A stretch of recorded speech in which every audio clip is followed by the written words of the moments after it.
A service of KIBMradio.com, the Internet's home for an all old-time radio.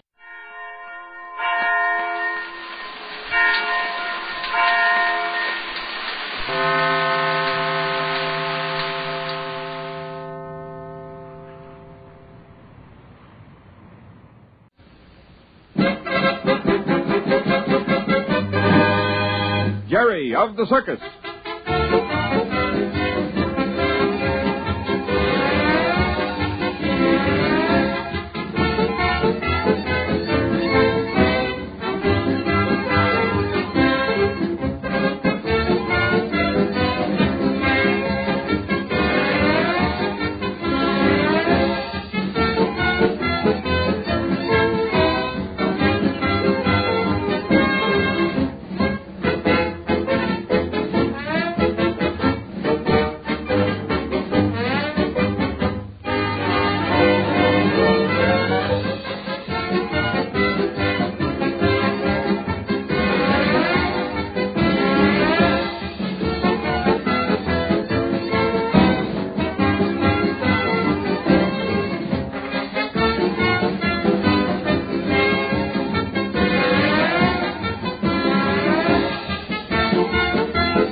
For Jerry of the Circus. Good morning, Jerry. Oh, morning, Mr. Bradley. Rags, come here. Rags, come back here. Well, Rags, old fellow, glad to see me, aren't you? It seems to me you're unusually frisky this fine morning. Well, I'll say he's frisky. I took him over to the horse stop with me this morning while I did my work. It sure makes him happy to be around the horses. Oh, so that's it. Eh? Well, he's a nice dog. Yes, you bet you are. You're all right. What you doing out here on the wagon step? Oh, just doing a bit of reminiscing, Jerry. Kind of digging up a few fond memories. Every once in a while, I like to look through this box of trinkets here. It brings to mind some happy thoughts of years gone by. It's jewelry. Well, not exactly, Jerry. Just a lot of little things I've picked up through the years. Oh, nothing of real value. Oh, what a funny knife. It is a knife, isn't it? Yes, that's what it is, all right. Has 6 blades to it, too. Is that a compass in the handle? Mm-hmm. Here, look it over. This is the nicest knife I ever saw. Has this got a memory to it? You bet it has, Jerry. I came into possession of that knife when I was just about your age. I traded a boy a kite and a bag of marbles, 2 tops, and a fine baseball glove for that knife. Ever see one of these, Jerry? Let's see. Oh, sure. That's a button hook. I didn't think you'd know what that was. Button shoes have been out of style a long time now. Oh, what a keen ring. Hey, can I look at it? Surely. It's a dragon, huh? Mm-hmm. Pretty, too, isn't it? I'll say. It's got green eyes and a red mouth. The eyes are emeralds, Jerry. And that red stone in the dragon's mouth is a ruby. Well, I never saw such a beautiful ring. And that's what I thought when I first saw it. What's the memory about it? Well, sir, I saw that ring in a little jewelry shop many years ago when I first went on the stage. And the minute I set eyes on it, I wanted it. I worked hard and saved every spare penny until I could buy it. That's my good luck ring, Jerry. Is it really lucky? Well, I've always thought so. It seemed to bring me a lot of luck when I was first trying to prove to the world that I was an actor. Well, why don't you wear it now? Won't even go on my little finger anymore. These joints, knuckles of mine aren't the right size for a ring like this. I sure hope someday I can have a lucky ring like that. A ring I'd always remember. Oh, good night. What's the matter, Jerry? Well, I guess I'm as bad as Jason. I came over here on purpose to bring you a letter, and here I'm forgetting all about it.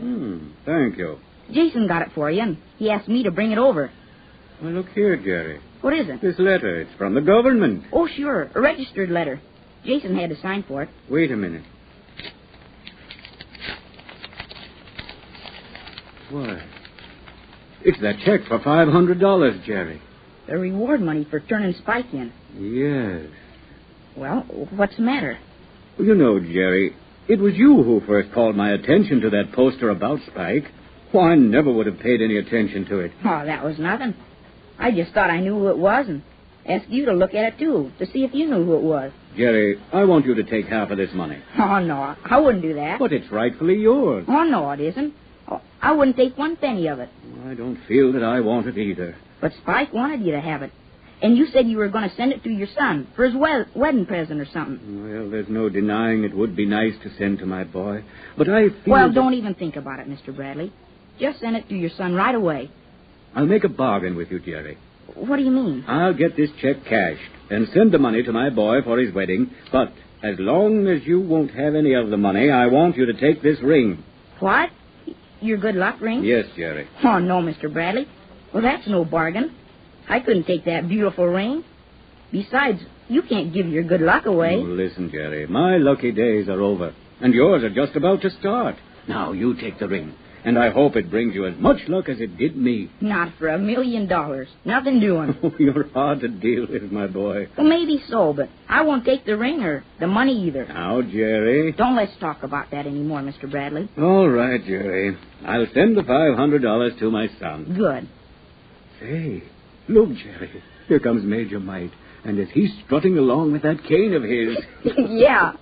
Hello, Major. Well, good morning, Jerry. You seem to be happy about something, Major. You happy? I'll say I'm happy. Johnny, I want to tell you that woman is marvelous. She's superhuman. What's all this? Who are you talking about? She has a sixth sense. I tell you, she's wonderful. Who, Major? I'm referring to Rosa Razzi, the fortune teller. Oh, you've had your fortune told and you heard something good. Is that it, Major? Oh, what did she tell you, Major Mike? She told me I would get a letter from my cousin in Europe. I never hear from him, Johnny. It's been years. And today I got the letter. And what's more, she told me just what he would say in the letter. And she hit the nail right on the head. I tell you, it's uncanny. I can't get over it. Oh, I bet it was just an accident. I don't believe in fortune telling. You, Mr. Bradley? Well, now, Do you doubt my word, young man? Oh, no, Major. I have extreme confidence in Rosa's ability to peer into the future. Why, once when I lost something, I've forgotten what it was now, but I went to her and she told me exactly where to look for it, and there it was. Really? I've heard of things like that, Jerry. It's true, believe me, Johnny. Since she's been with the circus, she told a lot of our people many things that came true. Well, you think she'd tell me something? Yes, she might give you a reading, Jerry. Rosa's mighty nice that way. Why don't you introduce Jerry to her, Major? Why, I'd be glad to. Do you really want to meet her, Jerry? I sure do. Maybe she'll tell me something awful important. But you got to believe in her. This clairvoyance is no joke with Rosa, I'll tell you. Oh, I'll believe her. Maybe Rosa could enlighten me as to what the future has in store. You bet she can. Would you like to have a reading, too, Johnny? Well, now... Sure, come on, Mr. Bradley. Let's all go over and have our fortune told. Do you think Rosa would mind, Major? Of course not. She'd feel highly honored. All right, then. Let's go over to the Midway and look her up, eh? Rags, you want to go? Well, come on, then. You know, Rosa's really wonderful at reading the hand. She can read a palm just as if it was an open book. Well, how can she do that? She reads the lines, Jerry, the lines in your hand. They all have a meaning. Then why can't everybody read them? Why can't I read my own lines? That's a gift, Jerry. Takes a lot of study. And then you have to be psychic, too. You have to be what? Psychic. Psychic, Jerry. Oh. Now, of course, you know what that is. Well, I'm not so sure, but I It guess... means clairvoyant, Jerry. You know what that is. Oh, yeah. That's what I thought it meant. Sure, a sixth sense. Able to sense things other people don't know. A mind reader. Well, Jerry, it looks like we're about to find what fate has to offer us. I hope she tells us some real good things to look forward to. Well, here we are. Rosa? Who's there? That's you, Major? Yes, Rosa, I brought Johnny Bradley and Jerry over to see you. Come on inside. Come on, let's go in. Oh, I'm glad to see you, Major. Hello, Johnny. Young man. This is Jerry. Jerry Dugan, Rosa. Oh, I'm glad to know you, Jerry. Sit down if you can find a place to sit. Thank you, Rosa. I was just telling Johnny and Jerry how your predictions came true. About the letter from my cousin, I mean. Oh, that's nothing. It's wonderful, Rosa. Jerry and I would like our fortunes told, if you would be so kind. Oh, I'd be glad to.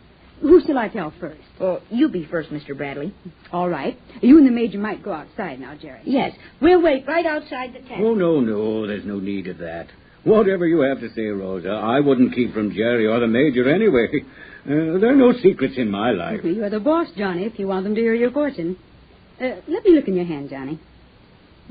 So. Oh. What is it, Rosa? You're in for a big surprise. Now, you listen carefully, Johnny. Yes, well, what is it? You're not going to get married. No. But there is a wedding, and soon. It's his son. He's going to get married. Shh, Jerry. You're going to be with a big bird, Johnny. But that's his duck, Lulu. Be quiet, Jerry. No, it's bigger than a duck. Wait, it's an aeroplane. I'm afraid you're wrong this time, Rosa. Why, couldn't possibly have anything to do with an aeroplane. Rosa is never wrong. You will be with an aeroplane sooner than you think. Now, let me see here. I'm afraid you're not very well, Johnny. You must be careful of excitement. You will have a surprise very soon, and you must be careful. We'll take a trip. Do you mean I'm going to leave the circus? Yes, I think so, Johnny. Oh, but that couldn't be. What? You will see.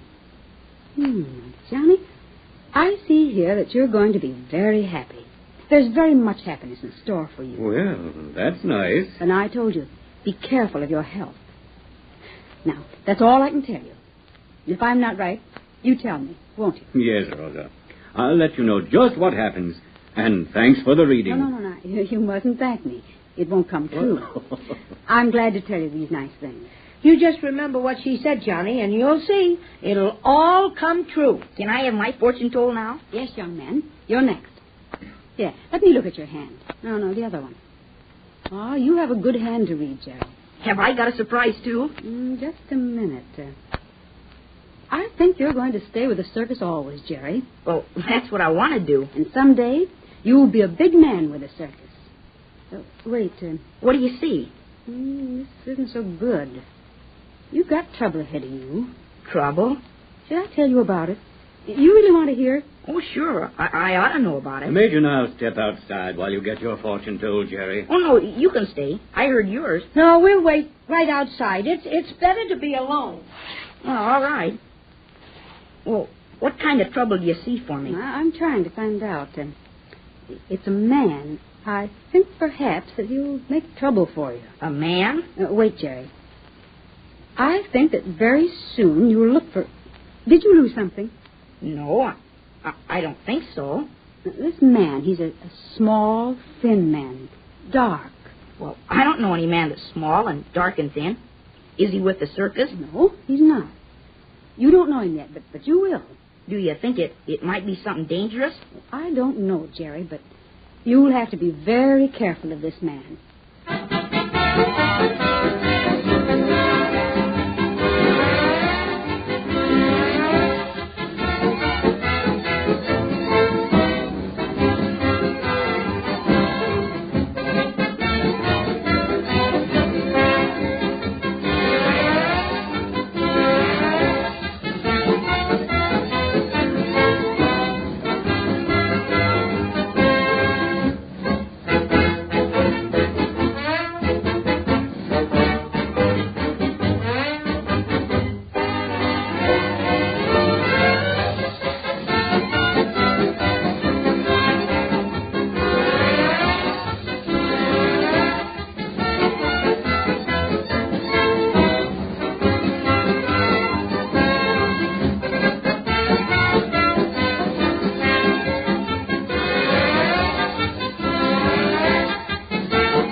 got company.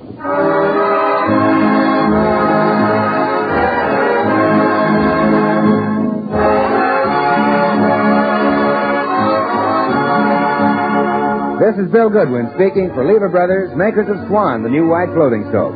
Well, it's Tuesday night again. Time for another pleasant visit with George Burns and Gracie Allen.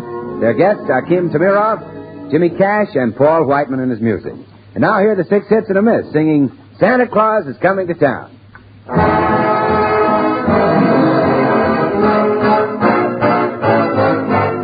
better watch out, you better not cry, better not cry, I'm telling you why.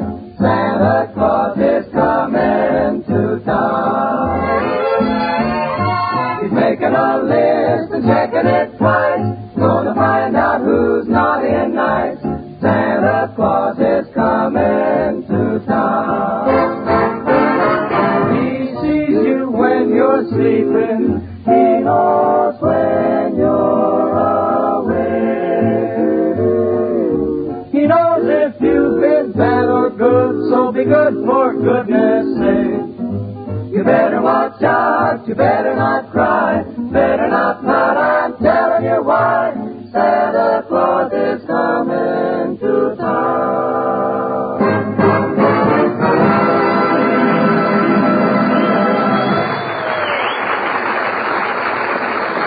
And now meet the people who live in the Burns house, George and Gracie.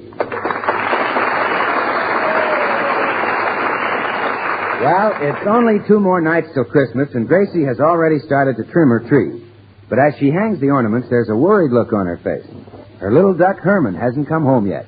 Oh, George, I wish you'd go out and hunt for the poor baby. It's way past his dinner time. Oh, calm down, Gracie.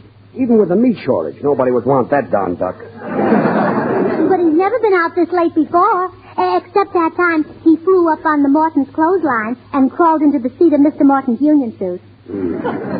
Fine place for that kid to fall asleep. We mightn't have found him at all if Mr. Morton hadn't been ticklish. Gracie, will you stop worrying about that silly duck? Come on, let's finish trimming the tree. Oh, all right, dear. Hand me that big silver star and some of those little tinsel... Oh, George, I hear him on the porch. Open the door. Oh. Come to Mama, darling. Why, you're frightened to death. And some of your tail feathers are missing. How did you lose them? You did not lose them. They're here in my hand. Oh, my goodness. Who are you? I'm Kim Tamirov.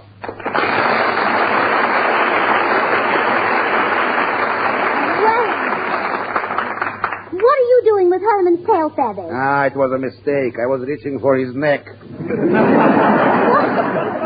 awful. My husband will take care of you. George, throw him out. But, Gracie, it's Christmas and... This broken down excuse for a man is your husband? Don't you say that. I happen to love this broken down excuse for a man. Well, thanks. Now look, I'm sneering at your husband. Hey, you can't do that. You can't come into my house and sneer at me. I'm in the house, no? Well, yes. And I'm sneering, no? Well, yes. And you're going to stop me, yes? Well, no. That's telling him, dear. Mr. Tamirov, I demand to know why you were chasing Herman. Because in my yard I have a pond which used to be full of little goldfishes. Now you have a duck which is full of little goldfishes. Well, I don't believe it. Herman wouldn't do such a thing. He's a sweet, innocent little angel, aren't you, baby? And he didn't eat any of your goldfish, did you, baby? Mr. Tamirov, you should be ashamed of yourself, feeding goldfish to a delicate little baby duck. They might gild his little tummy. I hope so. Madame, I'll give you a word of warning. In the future, my yard is Stalingrad and that duck is Hitler.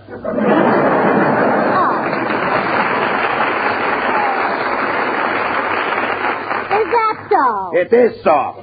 If I ever catch him, we shall see if a duck can swim in sour cream. Oh, yeah? Well, you're just a mean man, and I hope you fall in your goldfish pond and catch cold and drown. Gracie, it's Christmas. Oh, yeah. And Merry Christmas.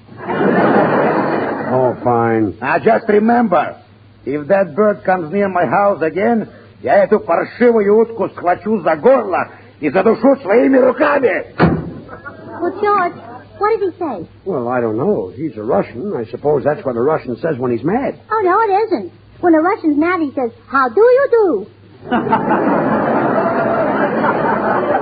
Eating the neighbor's goldfish. Why don't we trade that silly duck in for a pound of pork chops? Go on. You finish the tree yourself. I'm going into the den where I won't have to look at that wet-footed goldfish bowl. Now, baby, don't mind your daddy. He's this way every year. Just before Christmas, he tries to pick a fight with everyone on his gift list. Here, climb up on Mama's lap, Herman, and I'll tell you a little story. That's a good boy. Now, would you like to hear about Santa Claus? Santa Claus. He's the man who brings toys to all the children. The night before Christmas, Santa Claus comes down the chimney and leaves lots of things in your stocking. This year, Mom would be happy if he just leaves some stockings. Oh, just think, Herman. Right now, Santa is getting his presents ready to deliver to all the good little boys and girls. Wouldn't it be wonderful if you could see Santa's workshop way up in the North Pole? Oh, the poor baby has fallen asleep. Oh, no wonder. He's had a hard day. Oh, dear, I think I'll take a little nap myself. So nice in front of the fire. When I wake up, I'll tell him more about Santa Claus. And the North Pole. And the toys. And Santa Claus. George! Oh, George! Are you ready to leave for the North Pole? Yes, sweetheart. But how will we get up there to the North Pole? Well, we'll fly up on Herman's back. On Herman's back? Oh, sure, he's all ready. I just put 4 gallons of goldfish in his tank. Well, good. I'll call him. Oh, Herman! Herman Burns! Ah, there you are. Is you Daddy's precious little itty-bitty ducky-wucky Herman? Well, you're a sweet little ducky-wucky, and your daddy loves you. Well, gee, I must be dreaming. Well, come on, Gracie. On the duck's back. All right. Boop, I'm on. Well, where am I going to sit? You have to sit on his rumble seat. Gee, am I going to get that pot again for Christmas? All right, I'm ready. Okay, Herman, take off. Gee, he can't make it.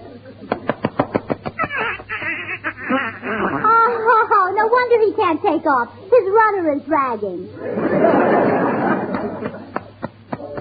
Oh, here we go.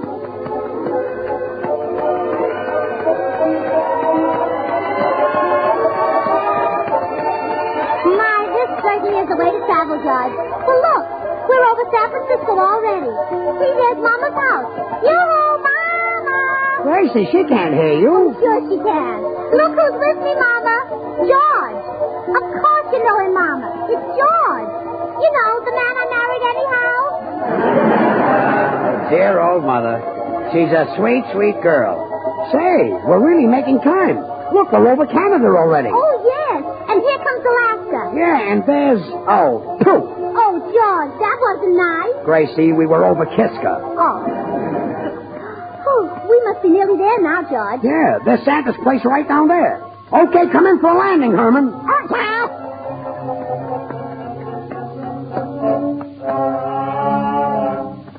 Well, that was perfect, Herman. We're right in front of Santa's workshop. Now we'll all go in and see good old Chris Kringle himself, huh? Oh, you'll love him, Herman. He's so gay and so jolly. Why, Santa Claus. Greetings, little Whitey.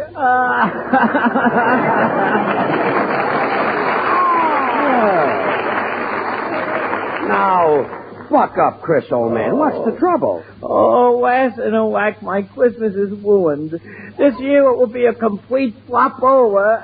Oh, please don't cry anymore, Santa Claus. The tears are running down on your pretty red suit. And if your suit fades, you'll lose your job in the May Company window. All right, I'll stop. I have no toys for the little ones this Christmas. Oh, dear. Wait a minute. Santa Claus, why haven't you got any toys for the kids? Because a wicked pirate stole them. The wicked pirate? Well, don't worry. My husband will get those toys back. He'll take that mean old pirate and smack him down, won't you, George? But, dear, it's Christmas. Well, smack him under the mistletoe. Oh, I'll try it. We'll leave right away. I'll tell my assistant to take care of things while I'm gone. We're going out to look for the wicked pirate. You look after things. Okay, Chris, I sure will. Well, that's Bill Goodwin. Bill, don't you know me? Percy. Why, no, I don't believe we've met before, madam. But you're Bill Goodwin. Oh, no, not me. I'm one of the Kringle boys, Irving Kringle. How do? Irving Kringle? Are you sure you're not... Gracie, let him alone. Don't you see he's busy working? What's all the black stuff you're washing? Oh, that? Well, that's snow. But it's black. Well, sure it's black. That's the way it comes out of the mine. You see, it's white when we deliver it because I wash every flake. Didn't you know snow is really black? Why, no. Southerner. Bill, how do you wash it? I mean, Irving. Well, sit down at the piano, Santa Claus, and let's tell him about it. Oh, I... Beat it out on the old 88, Santa. Why, Santa, you got a cannon in your left hand. I'm in a groove tonight. You solid are, Santa. Now everybody wants a white Christmas this year, so I'm a-washing all the snow so pretty and clear. With Swan, the new white floating soap, I wash it with zeal, 'cause Swan is even purer than the finest cast steel. Rubly-up-dub. Swan is the grandest soap, a rubly-up-dub. Swab me with Swan. Because Swan soap is purer than the finest cast steel, it's kind to your hands and gives them extra appeal. It's great for washing dishes, washing hankies or hose, or any other soap and water job you propose. Rubly-up-dub. Swan is the grandest soap. Whoop-de-up-dub. Swab me with Swan. Now, Swan has got a feature that you cannot resist. You break a bar in two with just a twist of the wrist. Use one half in the bathroom for your shower or tub, the other in the kitchen, and you won't have to scrub. Rub-dub-dub. Swan is the grandest soap. Whoop-dub-dub. Rub me with Swan. Rub-de-up-dub. Swan is the grandest soap. Rub me, mama, with a bar of Swan soap.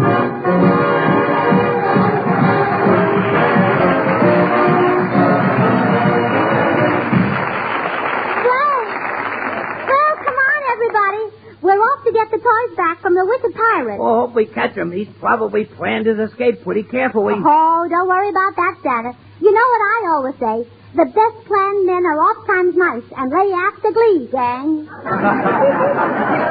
Yeah. Isn't that the truth? Isn't that? Well, I better call my reindeer, and then off we'll go in the sleigh. Hey, transportation, report. Whoa, boy. Oh, George, look at Santa's reindeer. There's Dancer and Prancer and MacArthur and Doolittle and Comet and... Wait a minute. MacArthur and Doolittle? You mean Dunder and Blitzen? Not this year. Oh, it's a bad year. In this way, everybody, we're ready to leave. Well, Herman, you sit up front, and if you see the pirate's boat, you yell, Mama, Mama. That's right. Well, we're off. Giddy up, gang.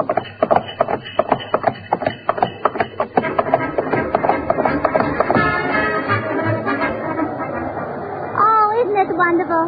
But Santa Claus, aren't we going too fast? Oh, no, we're only going 32,000 miles an hour. Oh, well, just so we stay under 35. I guess so, yes. Where? Oh, Herman, that's not a pirate ship, that's a stork. What kind of a stork is that? It's carrying a T-bone steak. Well, of course, George. Today, that's a real bundle from heaven. You know... I kind of knew steak was high, but I didn't think it was up here. Now, Herman, don't say Mama until you see the pirate ship. So, just keep a good watch, and then...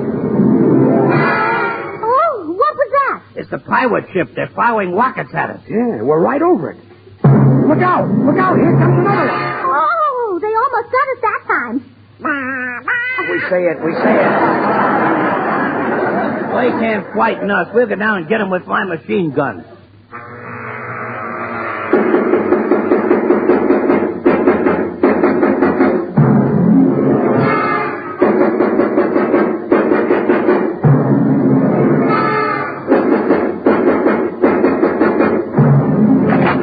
Oh, they got us. We're full. Oh, Gracie!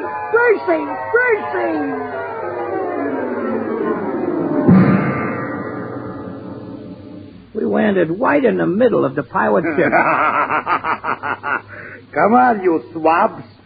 Up on your feet. Oh, George, look who the wicked pirate is. It's Mr. Tamirov. Yes, better known as Tamir of the Terrible. They call me that because I am. Listen to me, Walk the Terrible. I'm Santa Claus, and I want my toy. such a funny fat man. Hey, Spanish Joe.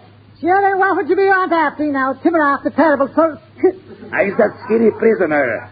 Is that skinny prisoner still complaining because his cell is too small? Yes, and that he is. Well, take him out and shoot him. And put the fat man in. Oh, please. Ah, a plump little bird. Put him in a cell with the fat man, Spanish Joe. Tonight I will have pressed duck. Hey, you're mean, aren't you? Well, my friend, I do not like to boast, but I'm the meanest, the nastiest, the dirtiest, the most low-down man who ever lived. Oh, you just say that. Oh, no, it's the truth. Never, even in the mill picture, was there such a wicked pirate. Oh, what about Captain Kidd? Oh, a cream puff. What about Blackbeard? Who? Shoe salesman. Now, do you know why I stole the toys from Santa Claus? Huh? To sell them? No, I just took them because I'm mean. I hate people. You do? Yeah, I hate everybody. Look. Ouch. You stepped on your own toe. Yeah, I even hate myself. Oh, you're not so mean. In fact, you pirates are a bunch of sissies. What's that? Well, you're all wearing earrings and bloomers. Lady, you don't appreciate what a mess I am. Walking the plank and cutting off the ears is for junior pirates. When I take prisoners, I tear up their ration books. Pretty mean, eh? Say, what are you going to do with us? Don't forget it's Christmas. You, my friend, I shall have beaten to a pulp. And then throw your body into the sea for the sharks to finish. But the little lady here is too pretty for such a fate. Oh, flatterer. Now, look, you're not going to take... Quiet, weakling. I think I will have a little fun with you. I will show you how a man kisses. George, don't you let him kiss you. Gracie, he means you. Yes. Now I shall make love to your wife, and you shall have the pleasure of watching. Boy, am I a heel, huh? Yeah. George, are you just going to stand there? Say something to this man. You bet I will. Listen, pirate. Yes? What you're doing is not nice. Oh, that's telling him, dear. Enough of this talk. Come, my little chicken. Put your lips close to mine. Oh, no, I won't. How do I know you wouldn't try to kiss me? Yeah. Sure. You can't be trusted. Maybe we need music, to create a romantic mood. Yeah, very well.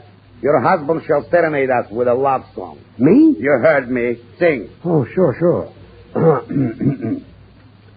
Lovely lady, I'm falling madly in love with you.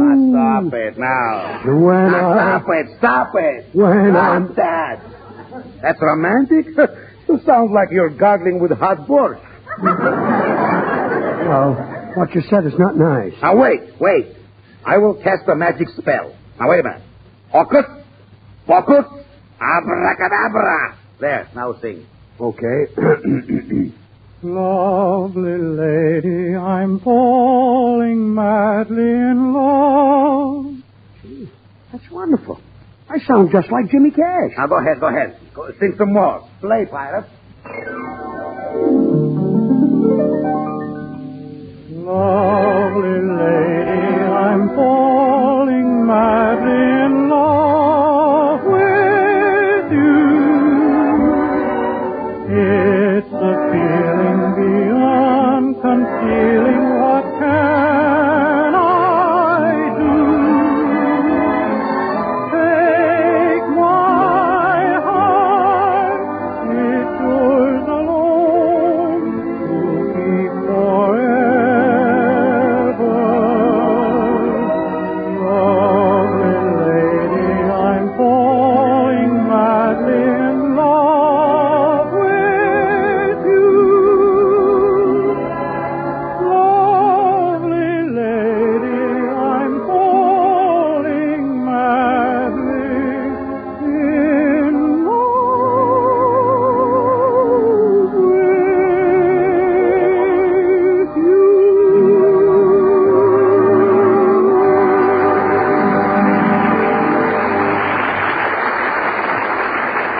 Thank you.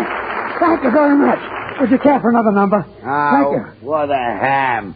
Now, don't forget it was my magic spell that gave you that voice. What? That was my natural singing voice. Oh, is it? All right. Hocus, pocus, abracadabra. Now, let's hear you now. Okay. Hey,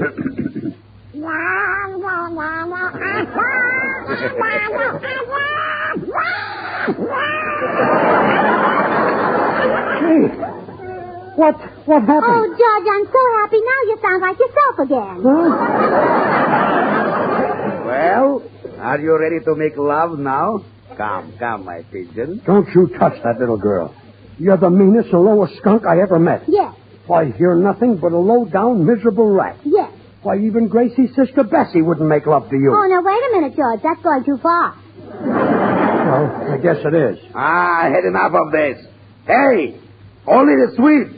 Yes, boss. Here I is. Now open the hatch and throw this riffraff down the hole. Sure enough, boss. Yes. Down with them!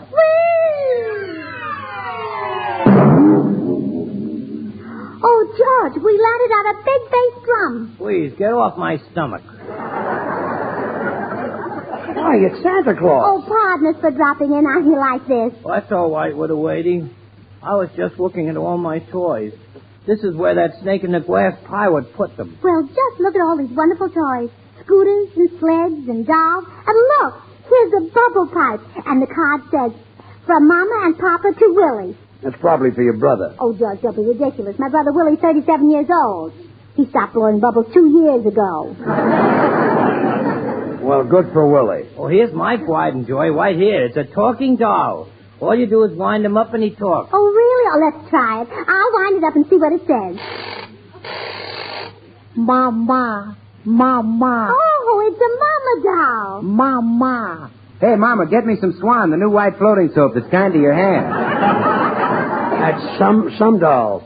You women have long considered Castile soaps the standard of purity, Mama. But Swan is even purer than the finest Castiles. Money can't buy a purer soap. That's why Swan is so good for bathing. Oh, it ran down. Well, good.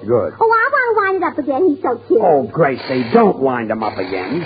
That's why Swan is so good for bathing the baby. After all, if Swan is purer than the finest Castiles, well, it's bound to be kind to even a baby's tender skin. And if it's the soap for baby... I took the key. Oh, well, here's a cute little gift. Look, George, a toy telephone. Oh, that's a dandy present. You can dial with it and everything. Oh, well, I want to try it. Hello? Hello. As I was saying, if Swan is swell for baby, then it must be swell for your hands and face, your tub or shower. Gracie, hang up. Santa Claus, did your assistant, Irvin Kringle, have anything to do with these toys? He made them. I thought so. Leave them alone, Gracie. Oh, but, George, I want to see how this little toy dog works. Well, I guess a dog is safe. Arf. Use Arf in the kitchen and Arf in the bath. Oh, no. Arf.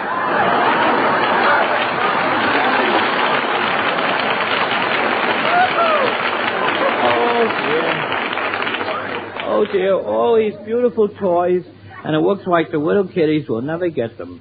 Roller skates, tin soldiers, bicycles, electric trains. Wait a minute. That old pirate can't have these. What's that you're saying? Who can't have what? Well, you can't have these toys. Santa Claus has to deliver them right away. Why, those skates are needed in North Africa. And those scooters go to New Guinea. And those toy trains have to go to Guadalcanal. What's that? Marines play choo-choo? Oh, no. They won't go as skates and scooters and toy trains. But the metal in them will go as guns and tanks and planes for our boys to fight with. But won't the little children miss the toys? Oh, well, give them toys, Santa Claus, but not toys made of metal and rubber. And I'll tell you something else all the boys and girls want for Christmas this year. They want war stamps. So, Santa, you load up your bag with all the war stamps you can carry. Because when the children get war stamps, they know they're helping their fathers and brothers and cousins and uncles and friends in the service to do the fighting job that has to be done. Take the toys. Take the toys. I give them all back to you. Oh, thank you, Mr. Pirate. Santa George, isn't that wonderful? That's terrific. Swell. I'm so disgusted with myself. Oh, well, don't cry, Mr. Pirate. You're not a mean man at all. You've got a heart of gold. I know. Isn't that disgusting? Gracie. Oh, Gracie. Gracie, wake up. Oh. What? Oh, George, we're home. Oh, of course we're home. Oh, well, then I must have been dreaming. You and I were up at the North Pole, and we were captured by a pirate, and this pirate made love to me, and... A pirate? Uh-huh. Who was he, Tyrone Power? No, it was... Say, that's an idea. Good night, George. I'm going back to... Oh, fine.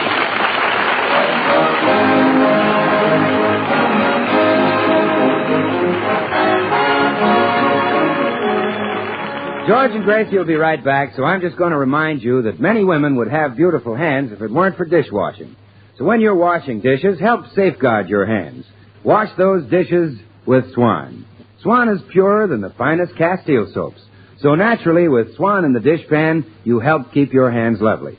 And say, since Swan suds faster than other white floating soaps, you'll find it makes dishwashing a faster, more pleasant job. So what say? Why wash dishes the hard way? Why not try Swan? Well, here they are, George and Gracie. Yes? Oh, it's you, Mr. Tamiro. Where's that duck? Oh, don't you dare touch one feather on my little duck's head. Lady, that duck left only one goldfish in my pond. Well? Well, it's Christmas, so I brought it over for the little fella. Oh, thank you, and a Merry Christmas. Merry Christmas to you. Oh, and ladies and gentlemen, a Merry Christmas to you all. That goes for me, too. Merry Christmas, everybody.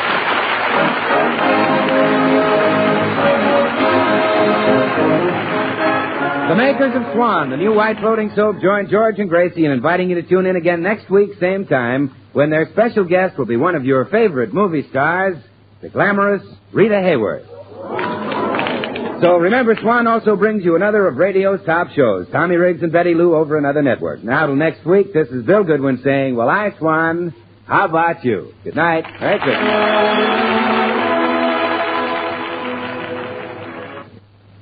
Try Sprite. You'll find the baking you turn out fluffy and light. Try Sprite. You're sure to hear your family shout, what a delight. For cake, pies, donuts, the things you fry. Try Sprite. What's that you say? You're going to try it today? Why, sure. Try Sprite. This is the Columbia Broadcasting System. Andy, did you hear that? Come on, will you? Did I hear what? That whistle. That's the Rinso White whistle. And Rinso means us. That's right. Rinso gets clothes Rinso White. And Rinso presents the Amos and Andy Show.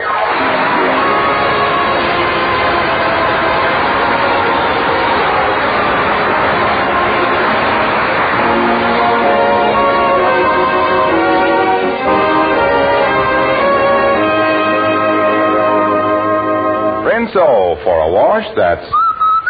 Rinso what? Rinso for a wash that's... Rinso White. Rinso helps wash day go like a song. Those soapy rich suds get out stubborn dirt fast. Leave white things snowy, Rinso White. Washable colors gay and fresh looking, Rinso Bright. Safely, even after dozens of washings. And Rinso's anti-sneeze, too. It's made by an exclusive anti-sneeze process and is 98% free of sneezy soap dust. No other granulated soap can make this claim. So next wash day, remember... Rinso what? Rinso White. Happy little wash day song. And now our stars, Amos and Andy.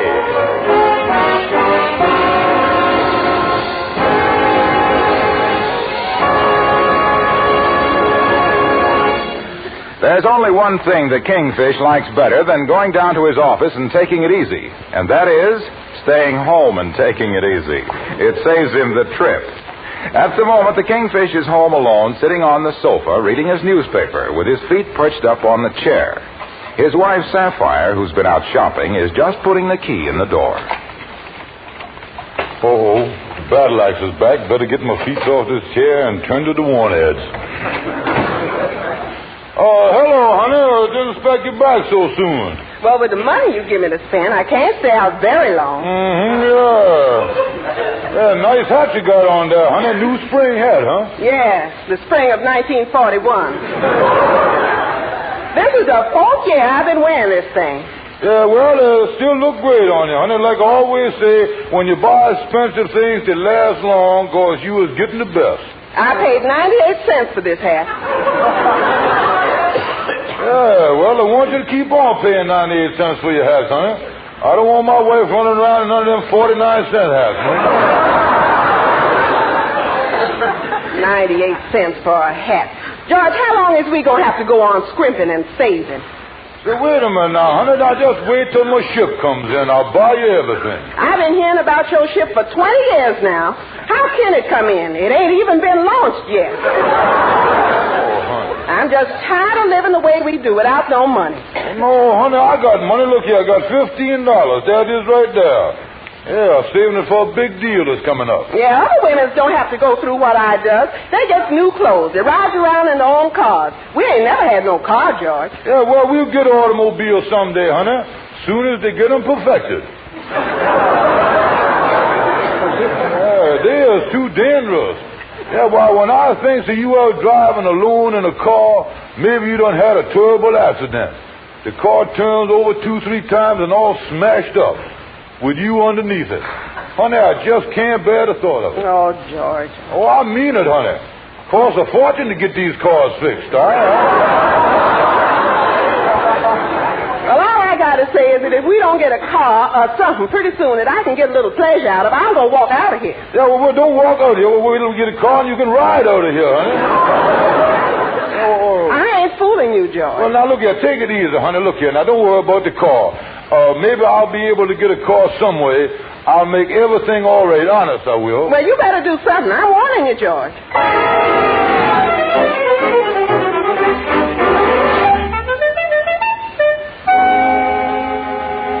Well, Andy, you really look fresh since you done made that money on that job. Oh, yeah, Amos. I done made $18 in 4 days. Oh, that's great. Was a good job, too.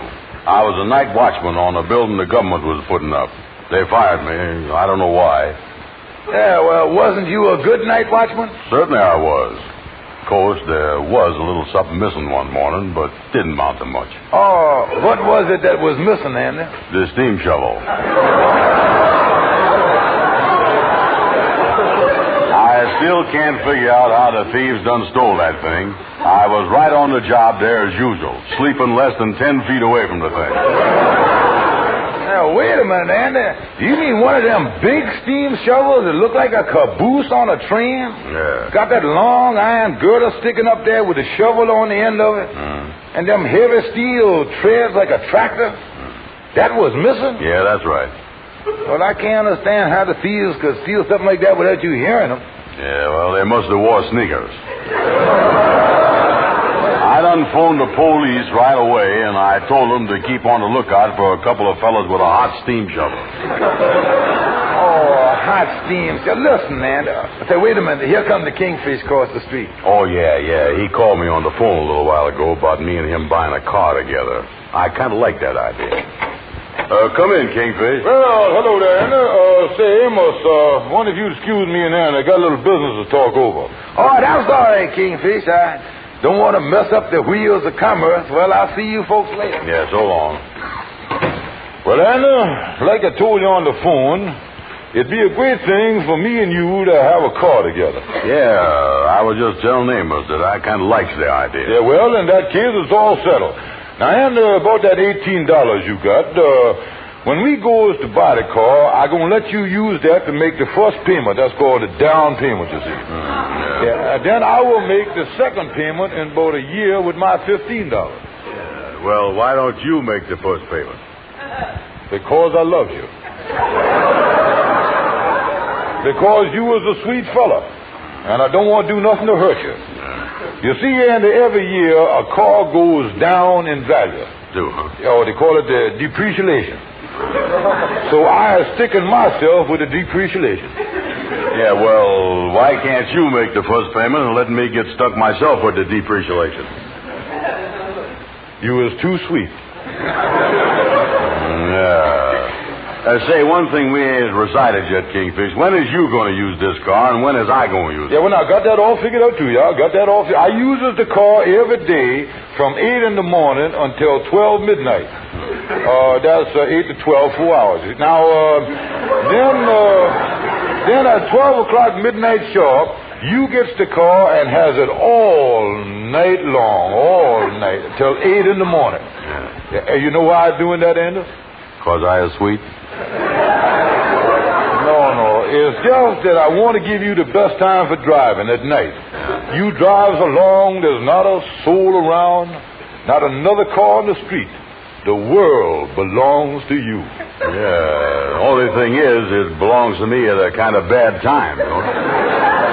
And look here, maybe you think that I try to put something over on them. Most everybody like night better. They does? Yeah. Oh, say, wait a minute. Funny thing, I just happen to have a poem in my pocket on the very subject. It'll prove my point. Yeah, now, here, I done copied it right down here on the paper. Now, let me read to you. I copied this out of the book, you see. Yeah, go ahead, read. The title of this is, Oh, Beautiful Night, I Love You, by Robert W. Longfellow. Got right here. Hit this. Yeah, it go like this. How beautiful the night with the moon on high, thou can see the North Star up in the sky. And if thou is in partners with a fellow on a car, take it at night. Thou will never regret it. North Star, North Star. Isn't that pretty? Ain't a beautiful sentiment there? Yeah. In that last line, though, he sure had to bring the North Star in from left field, didn't he? That's the way it go there. Look, Kingfish, here's the thing in a nutshell. Now, I ain't no poet, and if we buys a car, I want to crack at it in the daytime, too, while Longfellow's sleeping. Well, all right, Andy. If that's how you feel about it, we'll work it out somehow. Now, come on, let's go over to Joe's used car lot and pick out an automobile. Okay, let's go. Now, look here, this is reporting. Now, when we is looking at a car, don't forget, we has got to act like we knows all about cars so the guy ain't going to jip us.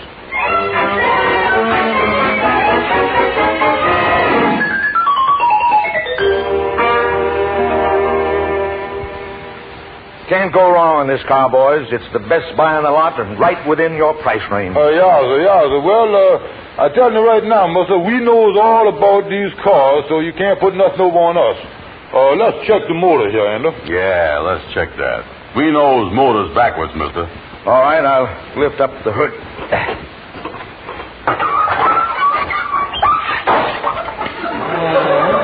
Nice hum to the hood there, all right.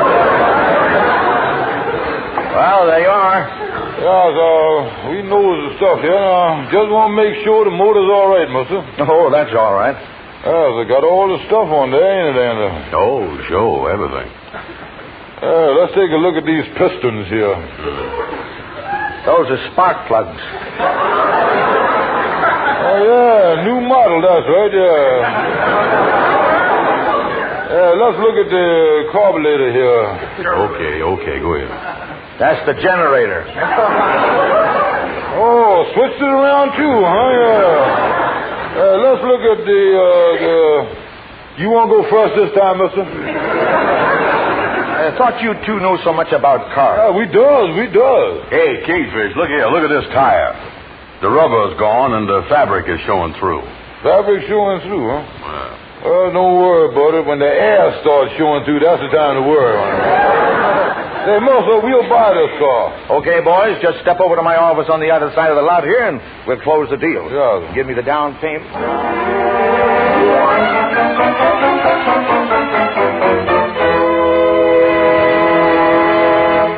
Hey, Joe. What is it, Mr. Montague? That 1926 Overland Roadster you bought from me yesterday, have you sold it yet? I just sold it a few minutes ago to a couple of fellas. They just drove off the lot in it. What's the matter? Well, I use that car in my business. I'm a window trimmer, and I left the clothing dummy in the rumble seat. I just forgot it was there. A clothing dummy? Yes, you know, one of those women's figures we put in store windows. I had it all dressed up, and I got to get it back. Well, I'll give you the address of the guys I sold the car to. Okay, thanks. Then I'll run over there for the dummy later this afternoon.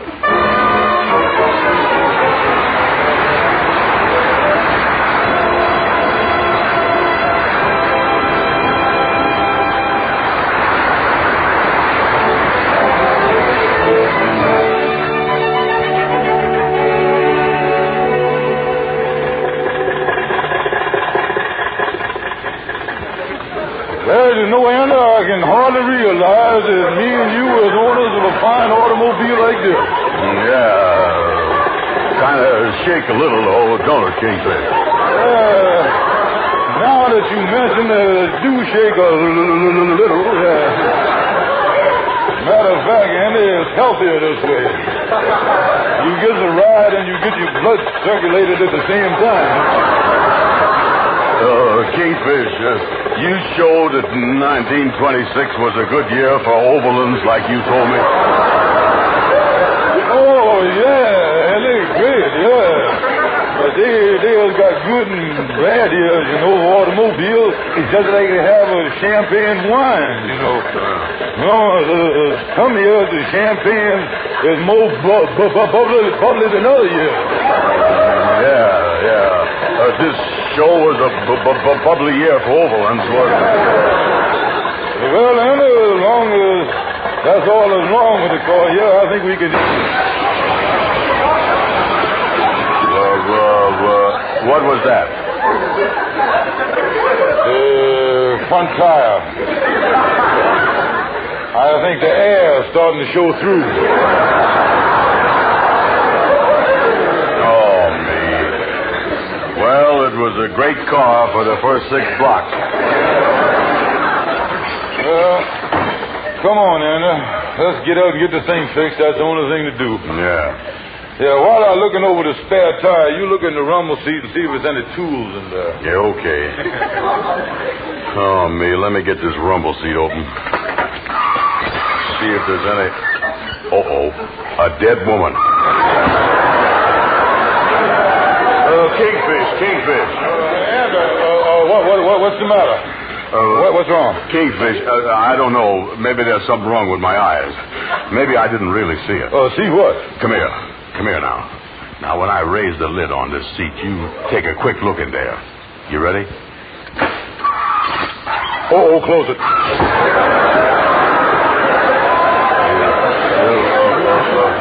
You see this, huh? Yeah, look, Anna, take it easy. But just so we're sure about this thing, let's check with each other to see if we both see the same thing here. Yeah, that's a good idea. Okay, now think before you answer this, Andy. Yeah. What did you see in there? A body. What'd you see? So far, we're neck and neck on this thing. Now, listen, Andy, what kind of a body would you say it was? A corpse. Did you notice anything peculiar about the corpse?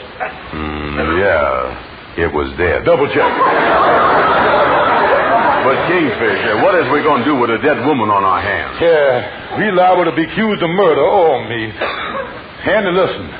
We needs legal advice, and we needs it bad. Come on, Andy.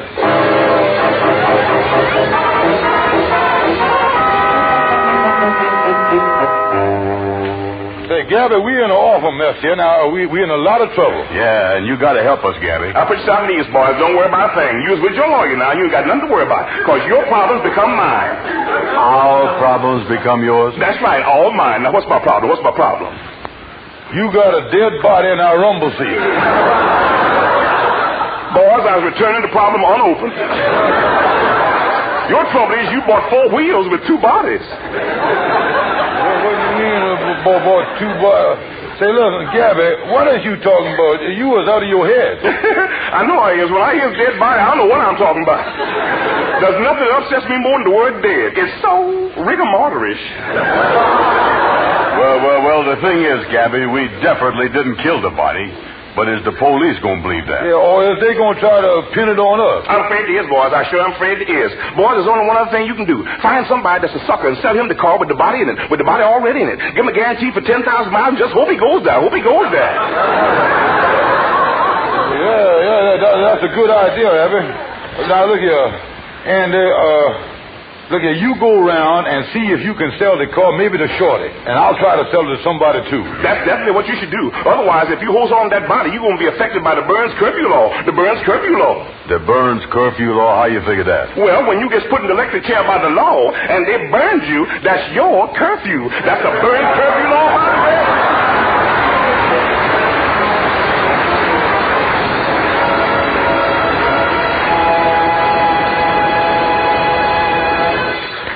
Rinso Whitewash. With ease. A Rinso Bright Wash. With safety. Is it any wonder that women here, there, everywhere are singing?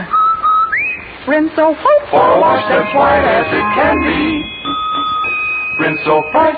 B-R-I-G-H-T. Yes, Rinso keeps your colors bright. It's our powdered for wash so white. Here's great advice, you can't go wrong. Rinso White.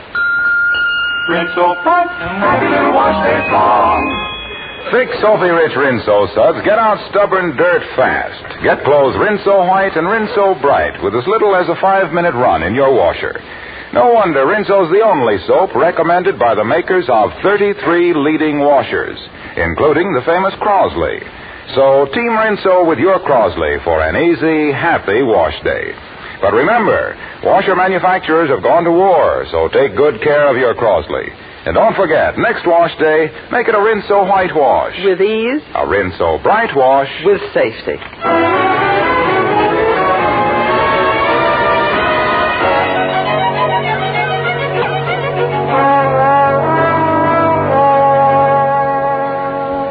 Shorty, I just dropped into your barber shop here because I want to talk to you for a minute. Yeah, but I'll talk to you. I'll be glad to talk to you, Andy. Yeah, well, tell me, Shorty, how is you getting along with gals these days? Who, me? Yeah. Well, I was the most popular man. The gals is always calling me. I was snowed under, but my phone is ringing all the time. Can you get me a date?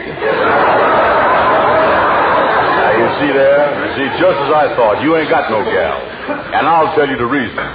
Shorty, if you want gals, you got to go out in here and get yourself an automobile. Yeah, but I'd be afraid. I feel some things that ain't nice about taking gals out driving in cars. What'd you hear? They get fresh with you. Shorty, listen, you was talking silly. Listen.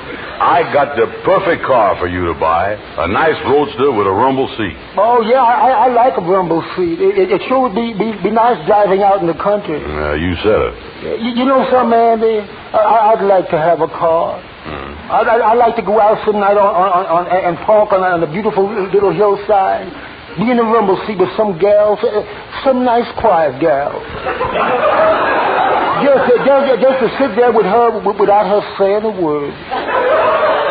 That I can guarantee.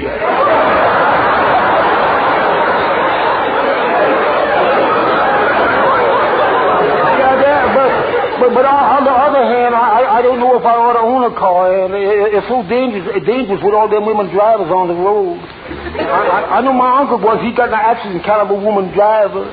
She signaled for a left turn and fooled him completely. Well, you mean after signaling for a left turn, she went and made a right one? No, she made the left one. Well, listen, Shorty, I wouldn't worry too much about women drivers. Come on outside and take a look at the car. You're going to like it better than any other kind. Overland Roadster, huh? Yeah. But that ain't my favorite car. Well, what is your favorite car? A Chevrolet Coupe sedan. Yeah, well, there's good, too. Now, there it is. There's the car, Shorty. Ain't she, honey? Hop in and take a trial spin. I'll wait you. Oh, boy, a trial spin. I'd love to take it for a spin. I'll go around the block. I'll take it to the park. I'll let it out on the main highway. I can't drive.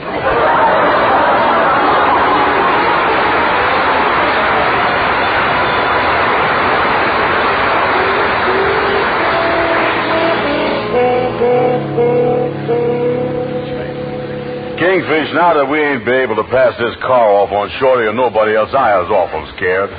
And no telling when we're going to get caught with that rumble seat and the body in there and everything. Well, I know it, and I know it, and the police bound to blame us.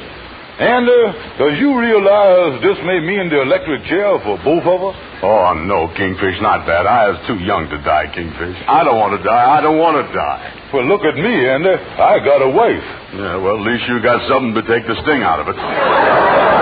Kingfish, look, I was too nervous to sit around here and think anymore. I'm going out for a walk. I got to get some air. I got to clear my mind. Well, Andy, wait a minute. I got to get out. No, I'm going. Oh, me. And leaving me here in this office like this, I'm just as scared as he is. I don't want to go to no electric chair. Oh, me. Who just walking up to the door here? Oh, hello. My name is Montague. Hello. What can I do for you? You bought a 1926 Avalon this morning, didn't you? No, sir. No. I didn't buy no car. That's my friend done that. I had nothing to do with it. Well, I'm the former owner of the car, and there's something in the rumble seat that belongs to me. Yeah, now I see what belongs to you. The man's a murderer.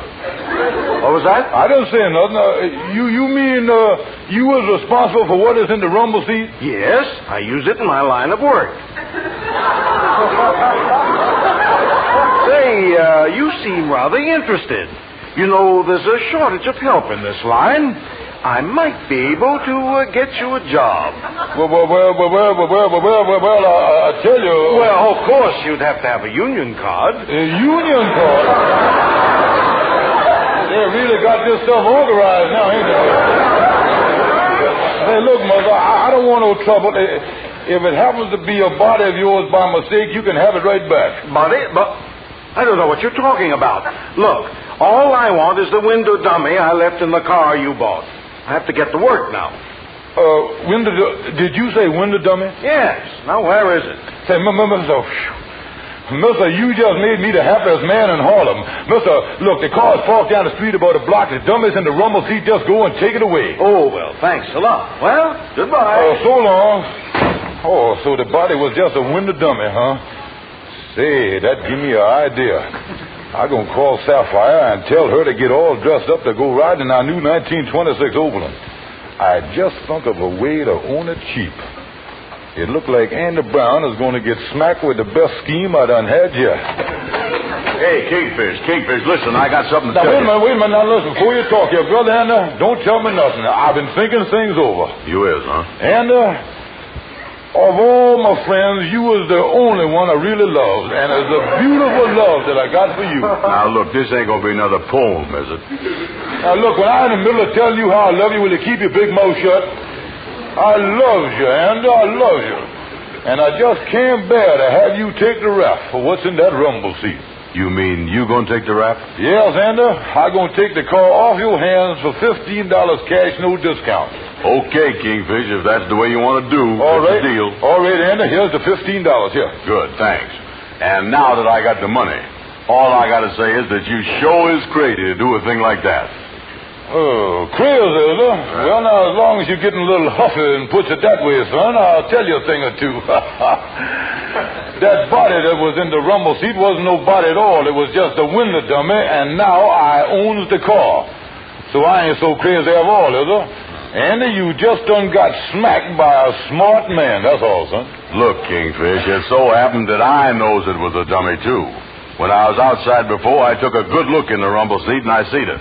But Andy, how come you sold me the car for only $15? It cost $18. Kingfish, you remember you say I just got smacked by a smart man? Yeah? Your car just got smacked by a Mack truck.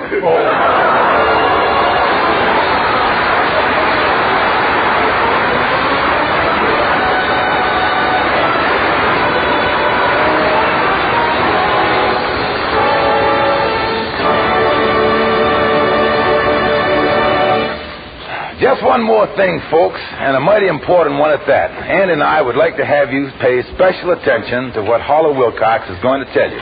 Well, I don't think any of you ladies really like to scrub and boil clothes, do you?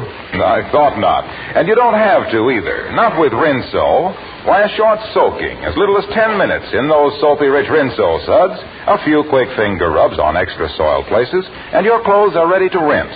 And what a wash. White clothes... Rinso white. And washable colors. Rinso white. Rinso bright. Safely, wash after wash. Use Rinso for spring cleaning jobs, too. Rinso soapy rich suds fairly whisk the dirt off floors, woodwork, and windows. Fair enough, isn't it, folks? And in me, well, we go along with that idea. Just try Rinso. Good night, folks. Good night, folks.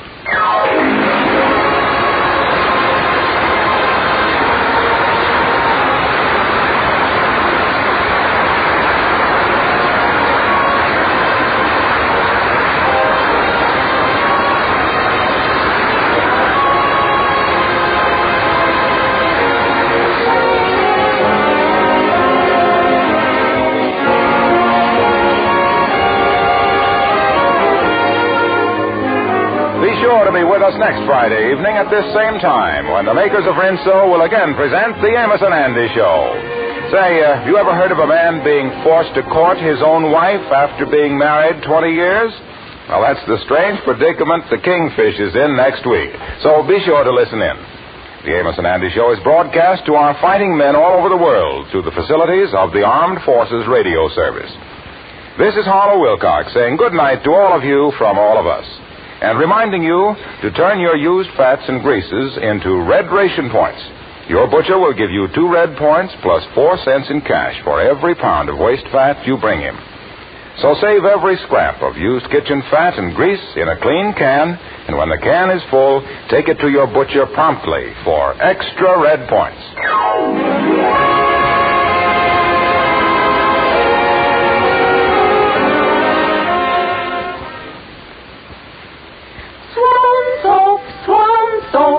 Swan is pure as fine Castile. See how smooth your hands will feel. Baby mild for everything. Swan's the soap that makes us sing. Swan is mild for baby, mild for you. Swan soap, Swan soap. White floating Swan gives rich suds for dishes and light laundry. Swan soap, Swan soap.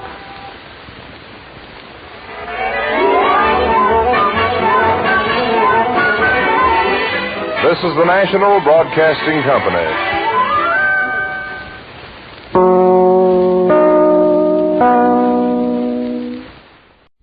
Your Beauty Hope and Luster Cream Shampoo for soft, glamorous, caressable hair bring you Our Miss Brooks, starring Eve Arden.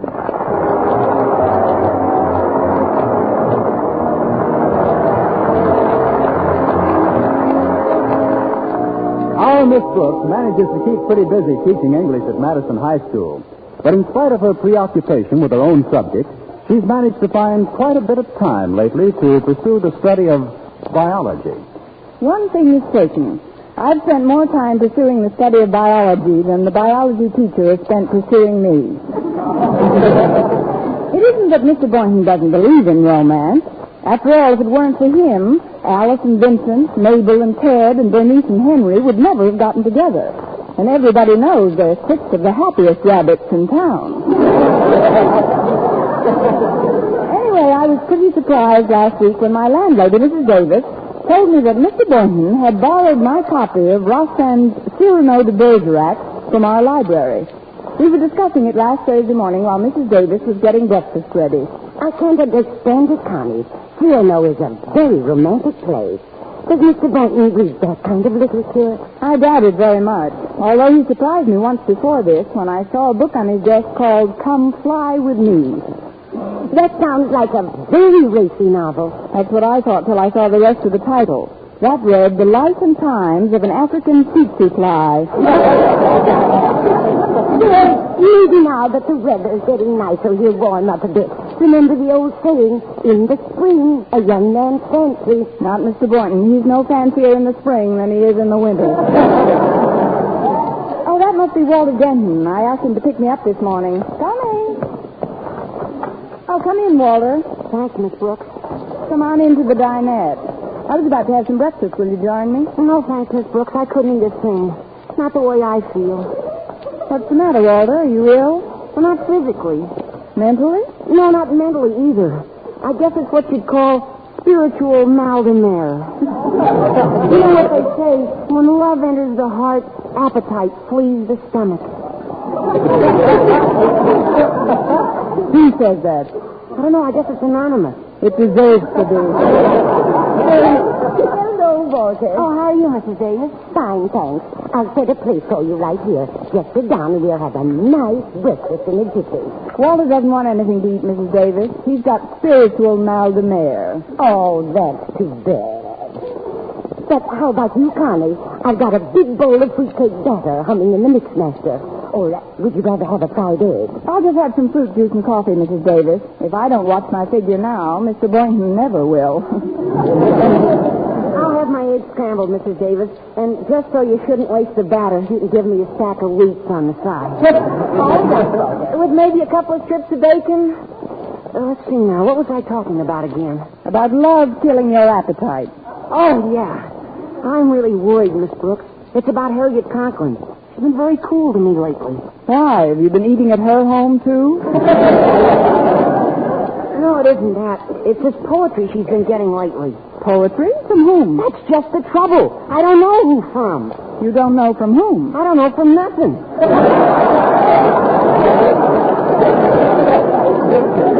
Somebody's been sending her love lyrics like mad. Here are your eggs, Walter. Oh, thanks, Mrs. Davis.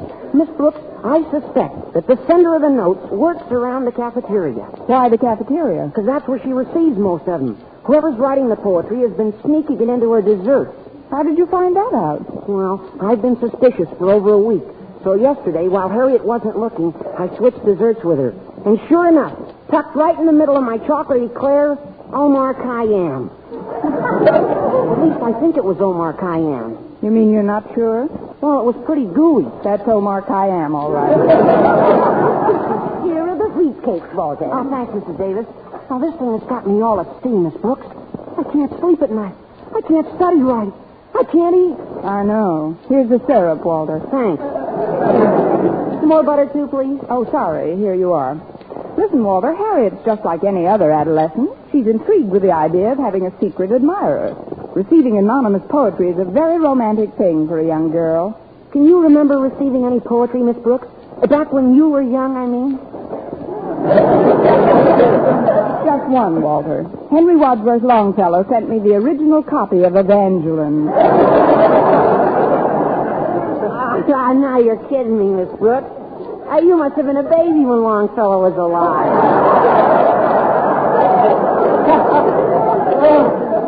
I was big for my age.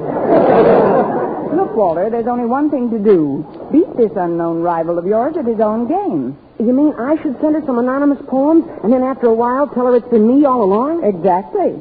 Now, doesn't that make you feel better? It sure does. Oh, Mrs. Davis. Yes, Walter. On second thought, I think I will have some breakfast. What have you got in the house? Just our cat Minerva. You've eaten everything else.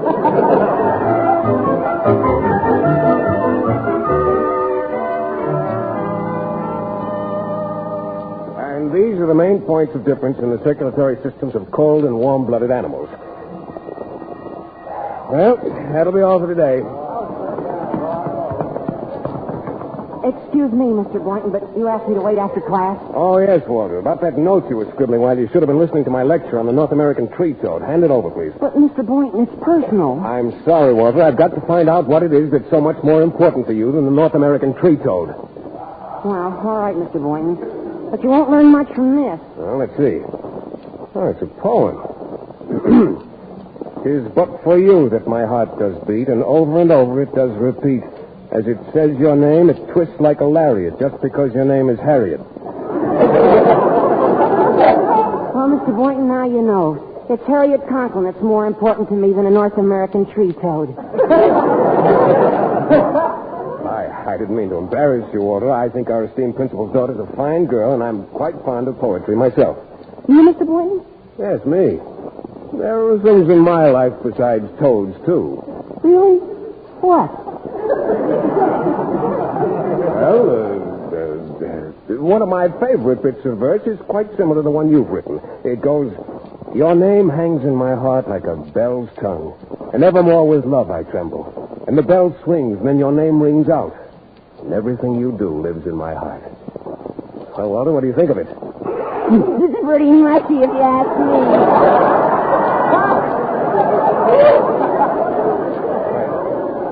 Not at all, Walter. That's one of the loveliest passages in Rostand Cyrano de Bergerac. You'd be surprised how efficacious those lines can be. I sure would.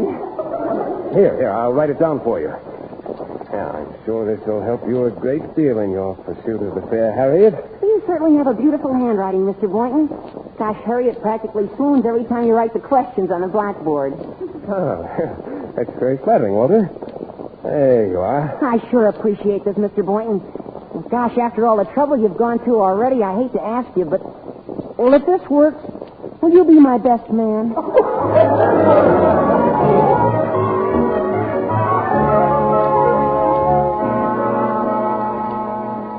I have sent to you, Miss Brooks, for 2 reasons. Yes, Mr. Conklin? First, I want you to pick up your allotment of report cards.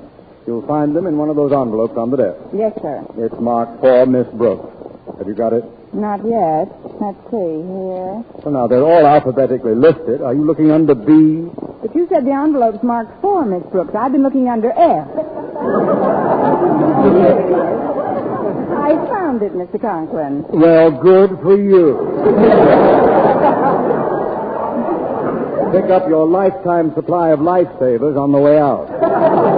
Now, the second thing I want you to do is change my daughter Harriet's seat in your class. Why, what's wrong with her present location? She's right across the aisle from a case of walking arrested development called Walter Denton. Their very proximity has fostered an infantile romance, culminating in Harriet's receiving a series of mushy, ridiculous poems. Oh, but Mr. Conklin, Walter didn't send those Just move him away from my daughter or vice versa. But, Mr. Conklin, the poems that... The only poem I'm interested in, Miss Brooks, goes, yours not to reason why, yours but to do or die. I believe in private enterprise myself. Good day, Miss Brooks. But, Mr. Conklin... I have spoken. Yes, Master, I go.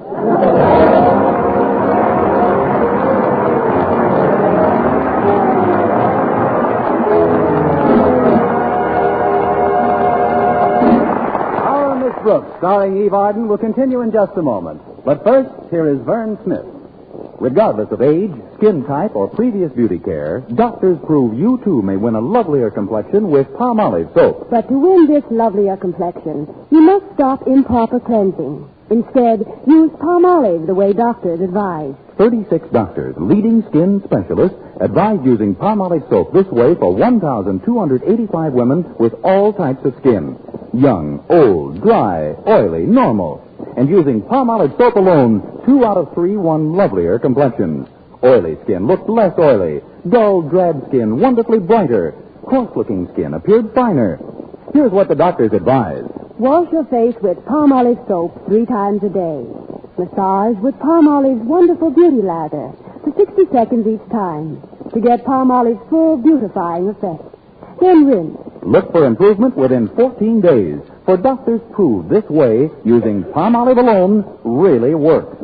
So get Palmolive soap and start today to win a lovelier complexion.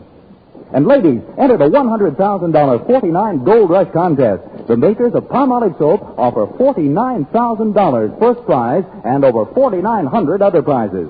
Get entry blanks and complete rules from your dealer now. You may win a fortune in cash.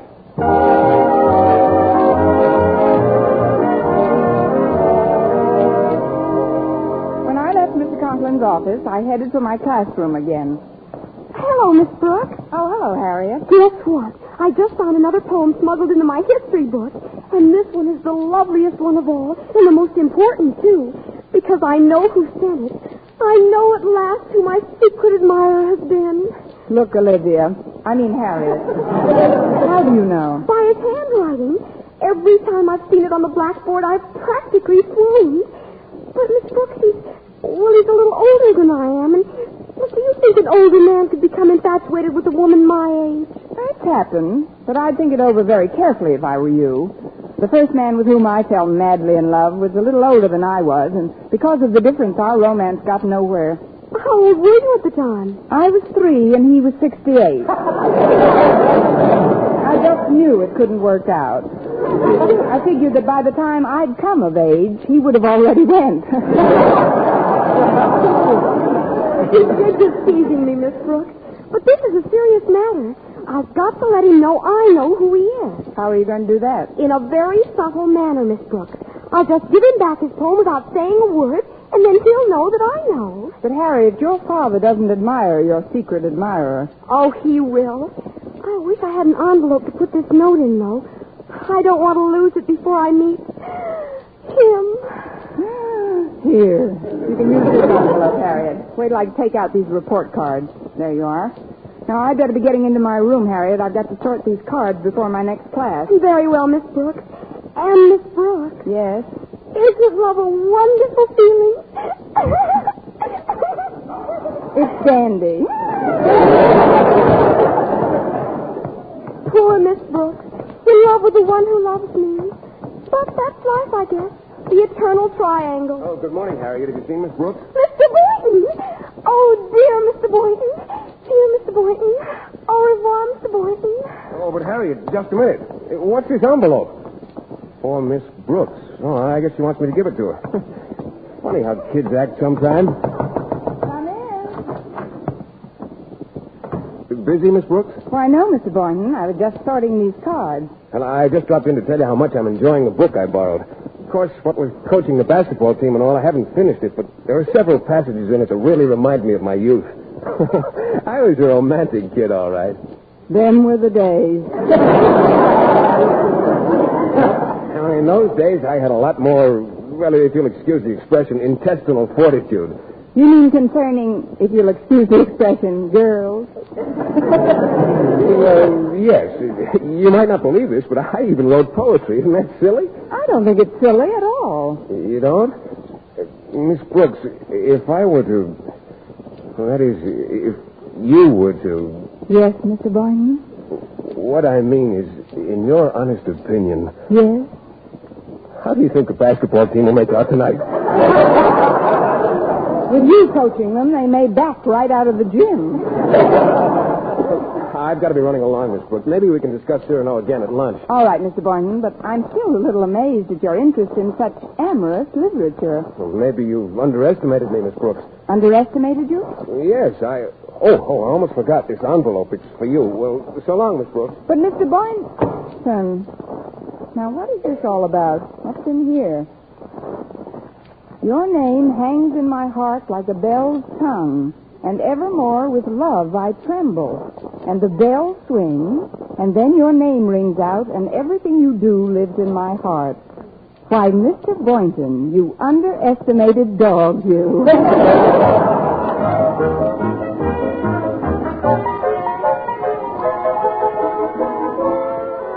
Well, lunch period finally arrived, and I hurried into the cafeteria just as Mr. Boynton got there. This, of course, was pure coincidence. The same pure coincidence which has occurred every day for the past 2 years.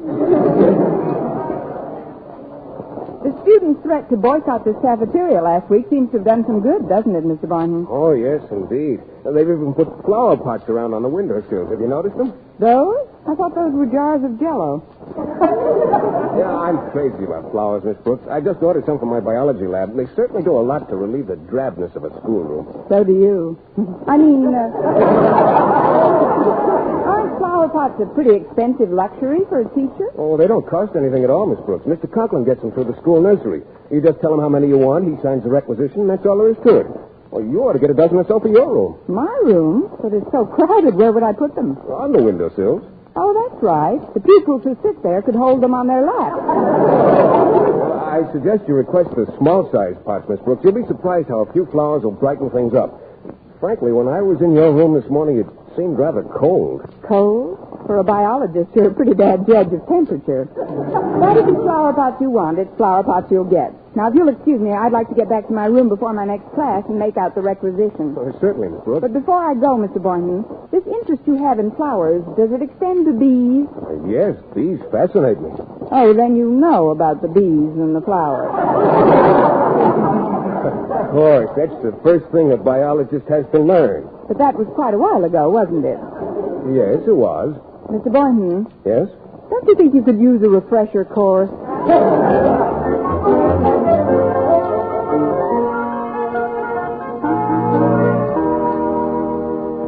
And so I would like a dozen small flower pots for my windowsill. Come in. It's me, Stretch Snodgrass. You gotta help me, Miss Brooks. I got a problem. A problem, Stretch? Yeah, it's about Harriet Conklin. No names, please. What's your problem, Stretch? As you know, Walter Denton is my best friend, and I know he's gone on Harriet Conklin, but I'm gone on her, too. I realized as soon as I seen her that she was a real gone gal, Miss Brooks, and even though she's my best friend's girl, I can't help it. I'm gone on her. Thank you, Nellie Lutcher. Even Mr. Boynton has noticed how it's affecting me. He coaches me in basketball, you know, and he said if I don't snap out of it, I won't get to play in the playoffs. Well, why don't you tell Harriet how you feel about her? I'm sure Mr. Conklin would welcome the change. I don't want to go with Mr. Conklin. Besides, I can't talk at all hardly when I'm near Harriet. I get so scared, I can't open my mouth. Sounds like Mr. Boynton coaches you in something besides basketball. You don't understand, Miss Brooks.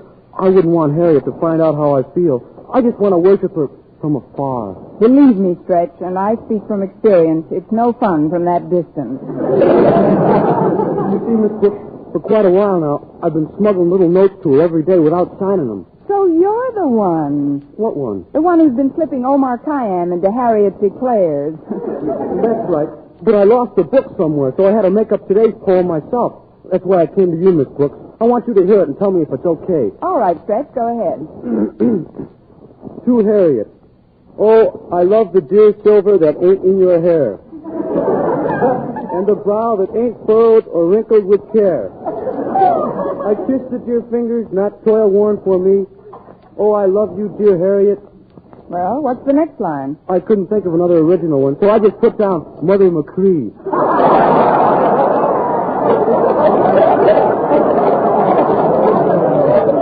Well, Miss Brooks, what's your honest opinion? My honest opinion, Stretch, is that it's pretty abominable. No kidding? And it's the very first poem I ever wrote. Amazing.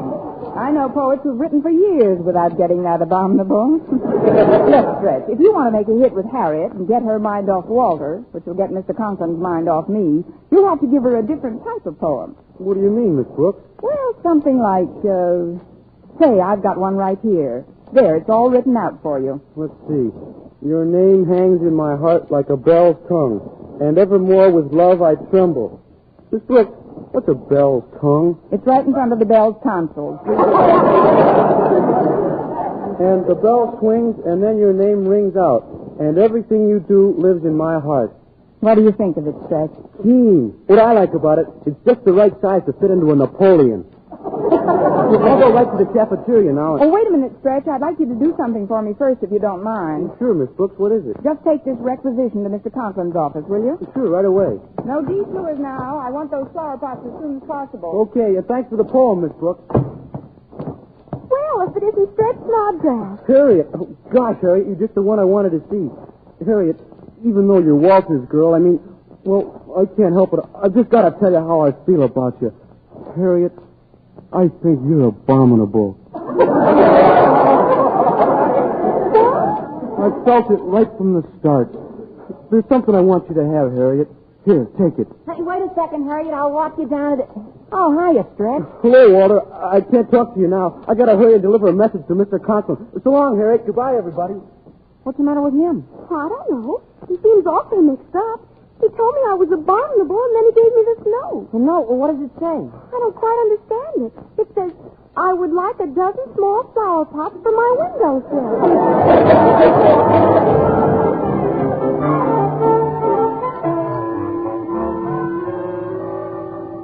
Ask Miss Brooks to step into my office immediately, please. Now then, Stretch, you're positive Miss Brooks told you to give me this note? Yes, Mr. Conklin. I see. Well, that will be all, Stretch. Thank you. Yes, sir. Goodbye, Mr. Conklin. Your name hangs in my heart like a bell's tongue.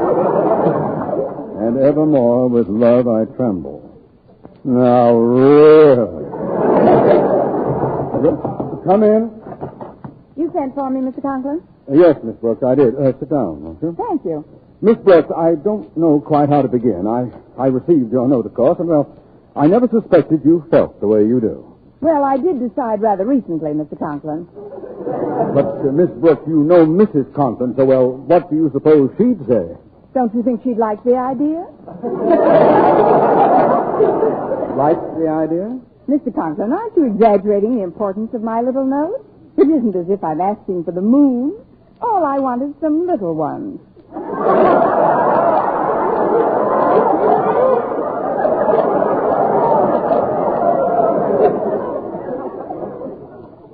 Little ones? Yes. I've got as much right to them as anybody else, haven't I? But, Miss Brooks... If a dozen is too many, I'll settle for 6. And if you don't mind, I'd like to have them by the end of the day.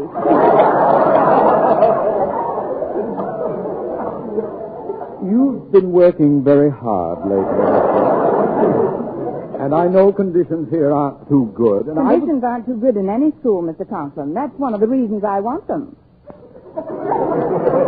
Let me review this request, Miss Brooks. You say you want 6 little ones by the end of the day. That's right. I'd like to string them along my windowsill.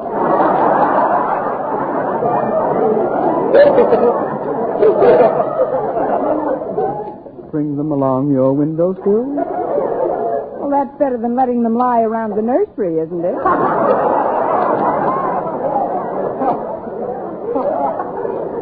But why do you come to me? Because you supply the whole school.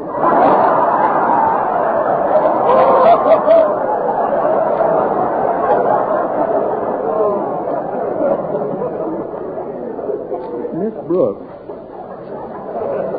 what are you talking about? Flower pot. I want you to sign the requisition for me. Requisition? But I didn't get a requisition. Here's what Snodgrass brought me. Your name hangs in my heart like a bell's tongue. Excuse me, Daddy, but there's been a terrible mistake. What are you talking about, Harriet? Why aren't you in class, Denton? It was Stretch's mistake, Mr. Conklin. I guess I got excited. Oh, pardon me, but the door was open, Mr. Conklin. Mr. Boynton, what is this, a convention? I heard you were called up on the carpet, Miss Brooks, so I thought I'd come by and see if there was anything I could do. Oh, that was very sweet of you, Mr. Boynton. It's about the poem that was What's going on here? What's all this poem nonsense, anyway? Well, don't you see, Daddy? Stretch gave you the poem he was planning to give me by mistake. But he wasn't the only one that gave Harriet a poem. I did, too. I put one in her history book. What? But it wasn't my idea, Mr. Conklin. Then whose idea was it? Did they take women in the Foreign Legion?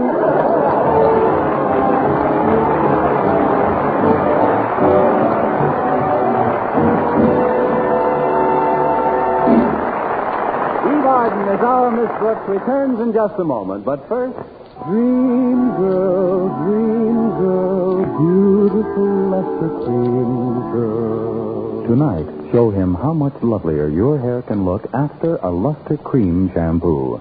Only Luster Cream brings you K-Duma's magic formula blend of secret ingredients plus gentle lanolin.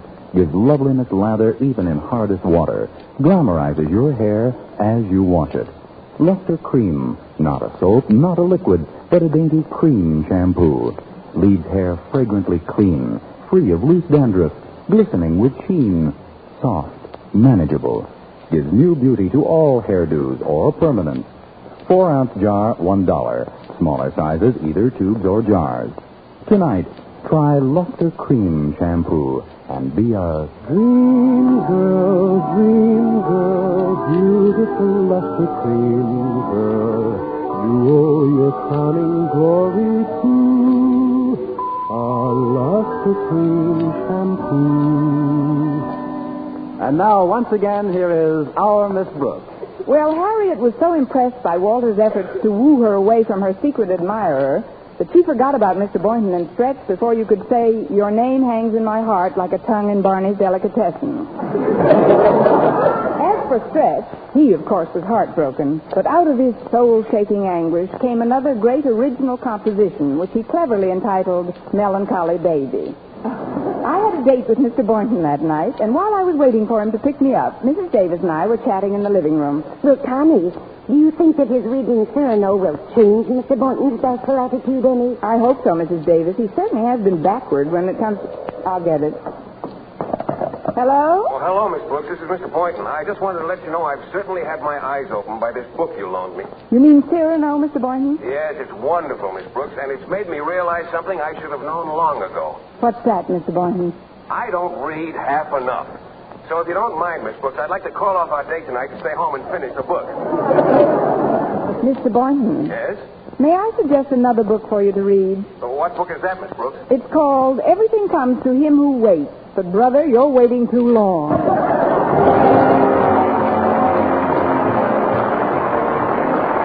Next week, tune into another Our Miss Brooks show brought to you by Palmolive Soap, Your Beauty Hope, and Luster Cream Shampoo for soft, glamorous, caressable hair. Our Miss Brooks, starring Eve Arden, is produced by Larry Burns, written and directed by Al Lewis, with music by Wilbur Hatch.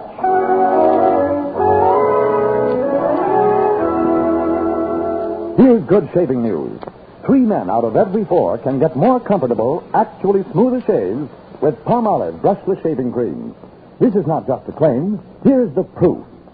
1,297 men tried the Palmolive brushless way to shave described on the tube. And no matter how they shaved before, 3 men out of every 4 got more comfortable, actually smoother shaves. Try Palmolive Brushless yourself.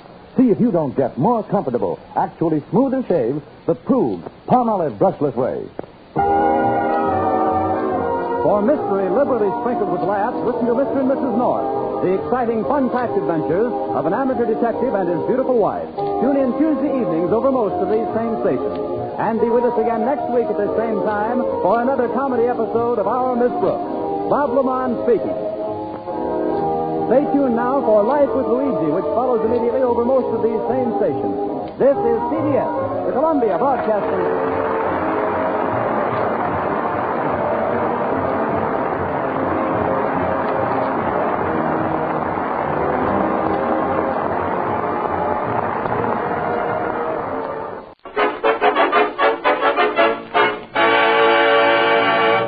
Of Avalon Cigarettes, please. Yes, sir. Oh, just a moment, sir. Don't forget your change. You'd never guess, but Avalon's cost you less. So why not always Avalon with Avalon?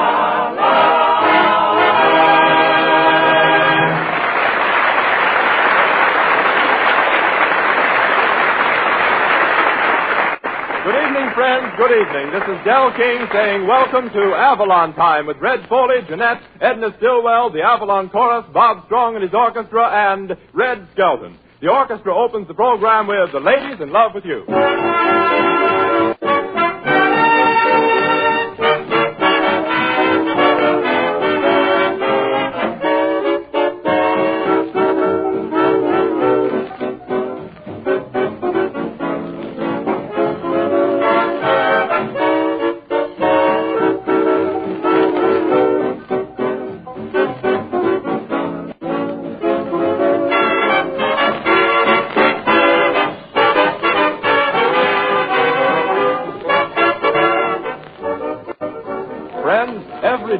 More and more smokers are discovering that Avalon cigarettes are something entirely new and different.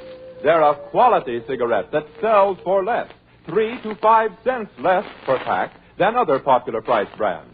Never has a price so low bought this unexcelled Avalon quality, a quality made possible by the perfect blending of the world's finest Turkish and domestic tobaccos.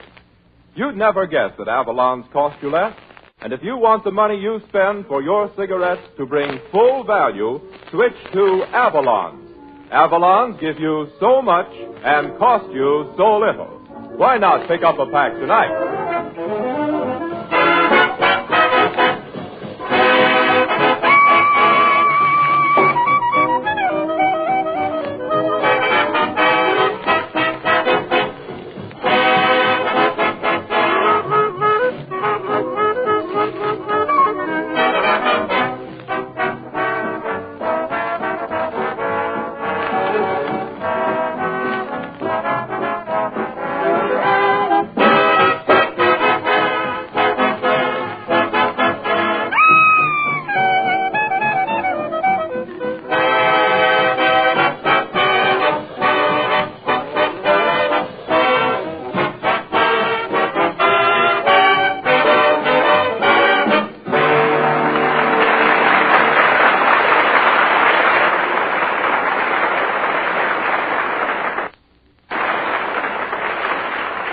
Friends, we all know that a farmer puts his corn in a bin, and a mountaineer puts his corn in a jug.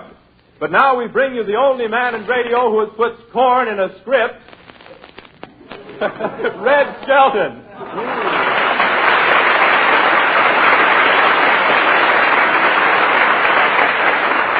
Thank you. Good evening, ladies and gentlemen. Say, Del, you waited here long enough for a laugh there. We can put in a commercial. Say, I wish you wouldn't refer to my jokes, though, as being corny. Well, you know, I'm really sorry about that, Red. Don't let it happen again. By the way, what are you talking about tonight? Well, I have a few jokes about Father's Day. Oh, a little popcorn tonight, eh? Yeah, well, anyway, you know what Father's Day is. That's the day when everybody rushes down to see who'll buy Pop the nicest present. But it usually winds up a tie. Last Father's Day, I took my dad to the ball game. It was so far to the ballpark, time we walked there, he was too tired to climb over the fence. Boy, does he get excited at ball games. He got real excited, no kidding, and threw a bottle at the umpire. Of course, everybody throws bottles at the umpire, but this one had a baby on it.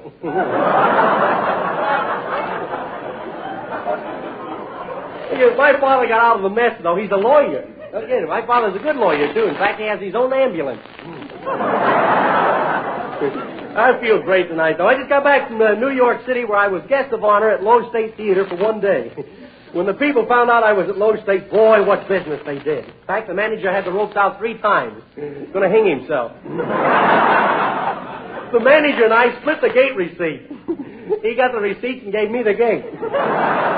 I don't know, but they announced over the microphone, Red Skelton in person. The band played the Porton Peasant Overture, the curtain went up, I walked out of the center of the stage, and the entire audience rose to its feet as one man. Of course, there's only one man in the audience, but I said to the fellow, well, to show you I'm a regular fellow, I'll do my act. He said, well, make it snappy. I'm the janitor, and I want to clean up.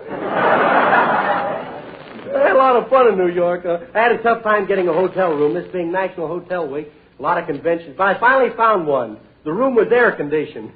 Every 5 minutes, a midget walked by and blew in the keyhole.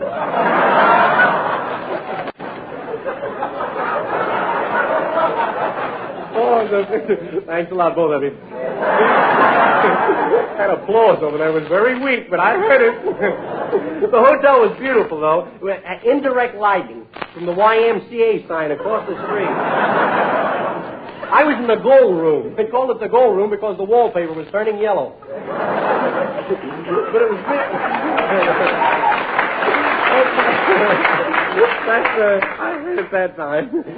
Yeah, I should rehearse that before the shows from now on. I'm not going to take any more chances. But it's really a very expensive hotel. Look, and they had one of those big Louis XIV beds. It was genuine, too. In fact, it was so genuine, the termites were chewing with a French accent. I kind of chewed that up myself.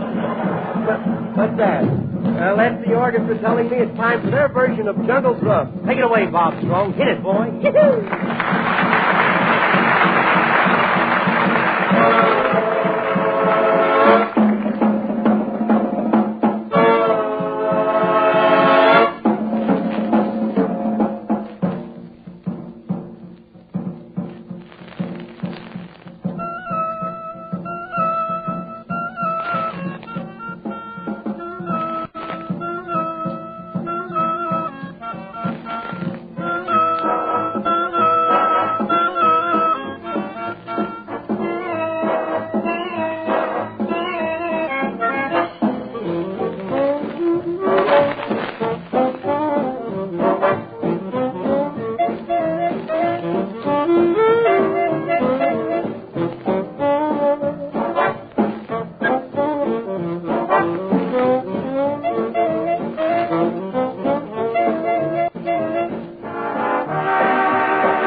Nice going there, Bob Strong. Really swell. Well, Del, it's really good to be back on the program. But you haven't been away, Red. I know, but after last week's show, it's good to be back on the program again.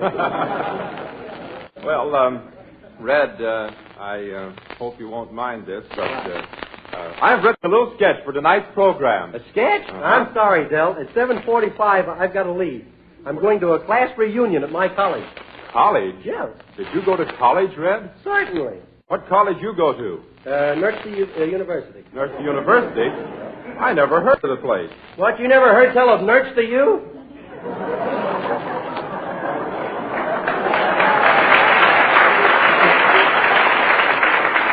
Oh, so you're a college man, eh, Skelton? Yep, and I got a diploma to prove it. Since when did they start giving out diplomas at reform school?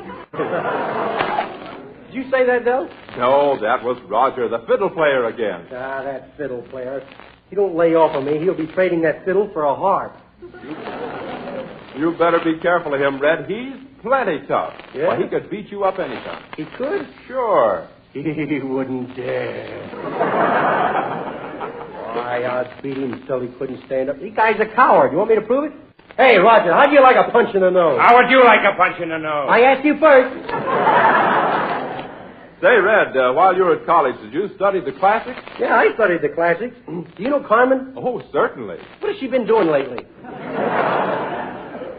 Hiya, boys. Hiya, Edna. Say, you're just in time to hear the news. Don't tell me that the G-men rescued Vim Gump. Yeah.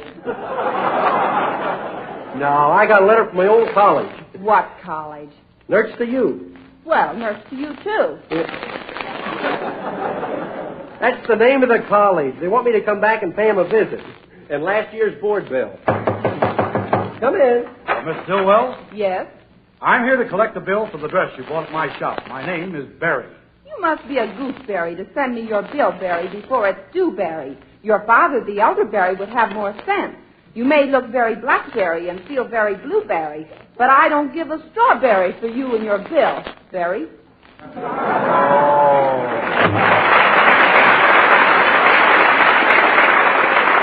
Well, for that, you get the raspberry. It ain't good, folks, but it's clean.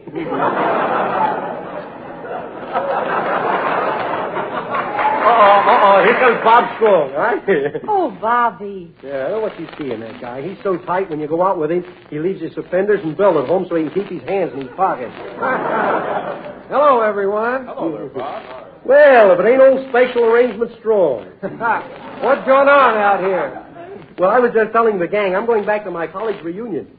Just think of it, Skelton. Yesterday you were a little boy at college, and today you're a man. You certainly have grown up. How else could he grow? Say, I'll tell the jokes on this program from now on. Say, did you go to college, Bob? Me? Yeah. Well, I matriculated in one of the foremost institutions of advanced education. Yeah, none of that stuff. Answer the question. Yes, I went to college. Yes. Ah, college. The happiest days of my life were spent at Vassar. What a weekend. Hello, everybody. Hiya, Red Foley. Happy birthday. Thanks, Today is Red Foley's birthday, ladies and gentlemen.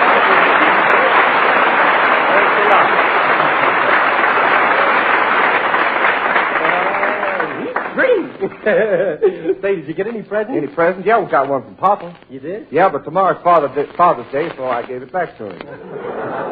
Did he like it? Like it? Drink every drop. Say, what are y'all talking about anyway? Well, I'm going back to college. Oh, talking about college? That's right. Say, I don't like that at all. Why not? For 4 reasons. 4? In the first place, I didn't go to college. In the second place, I don't care whether you went to college or not. In the third place, I am against colleges. Oh, yeah? What's in fourth place? Brooklyn Dodgers.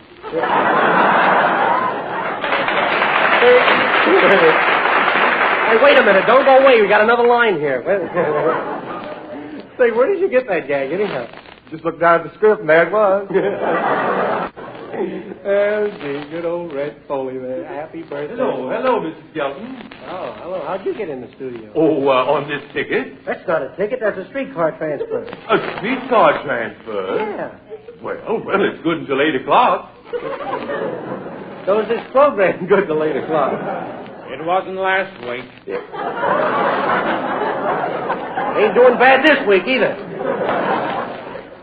You keep quiet, Rogers. Well, Red, you know it's time for you to leave for college. Oh, thanks a lot, Dell. And while Jeanette sings, if I didn't care, I'm going to make a quick trip to Nertsta University. Come on, gang. Sing it, Jeanette.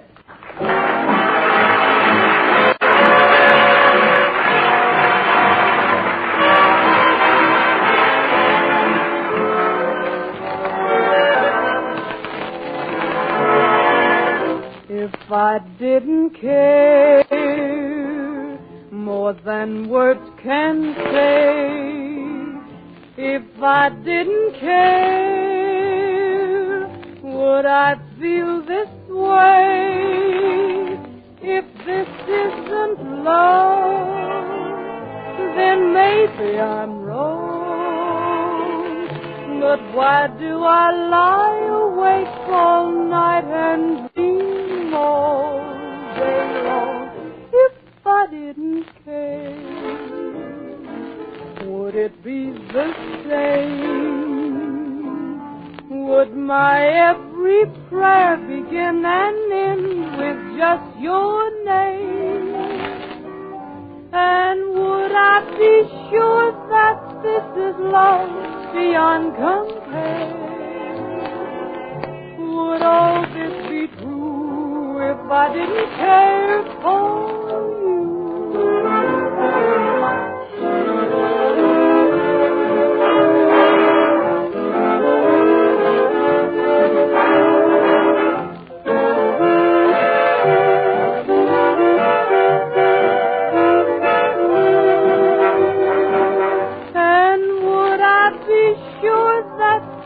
Love beyond compare. Would all this be true if I didn't care for you?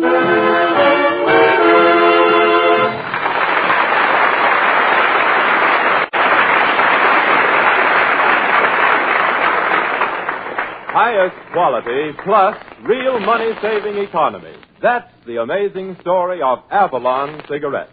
Highest quality because Avalons are made from the very finest Turkish and domestic tobaccos obtainable, blended to perfection. Real money-saving economy because Avalons cost 3 to 5 cents less per pack than other popular price brands, a saving that will net you many, many extra dollars every year. When any cigarette offers such outstanding advantages, such distinct points of superiority, they're certainly worth a trial. Why not pick up a pack tonight? You'd never guess they cost you less.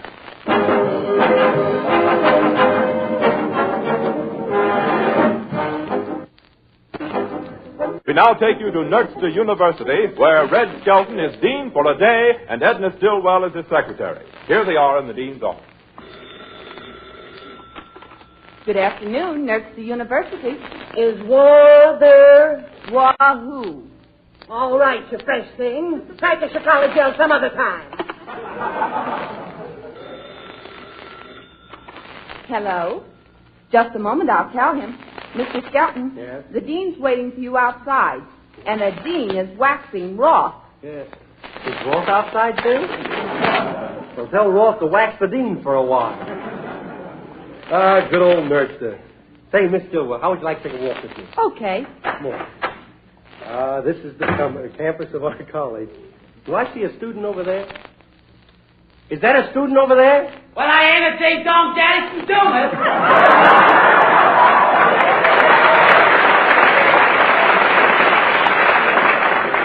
Hercules, my old college stuff. And old Mr. Skelton, I'm terribly glad to see you. I'm writing a letter home to Papa. Can you tell me how to spell financially? Financially? Take it, Edna. Financially.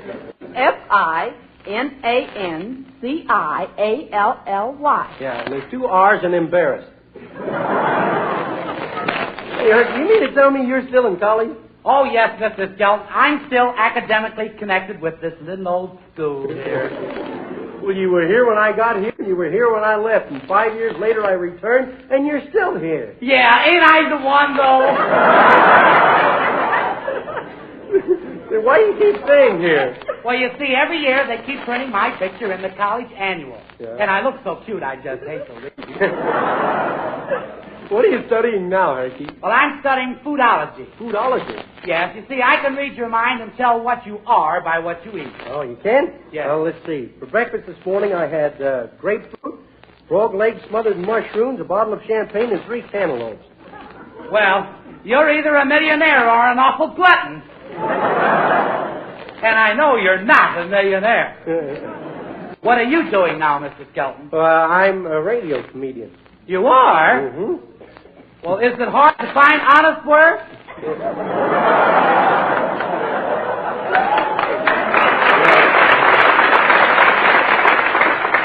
Haven't you heard me on the air, Herky? Oh, sure thing. Too true. Some stuff you've got, I'll say.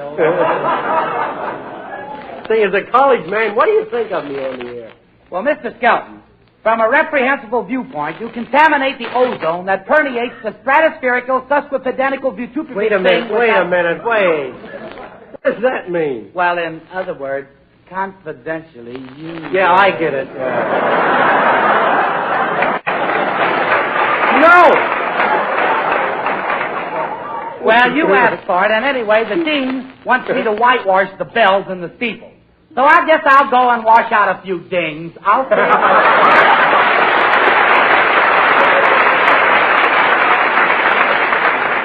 Good old Herky. He thinks the golden opportunities are blonde. Come to think of it, maybe he's not so dumb at that. What's that building over there? Well, that's the museum building. It brings back a lot of memories to me. What kind of memories, Red? Well, just a couple of years ago, when I was a kid in college, I remember one afternoon in class.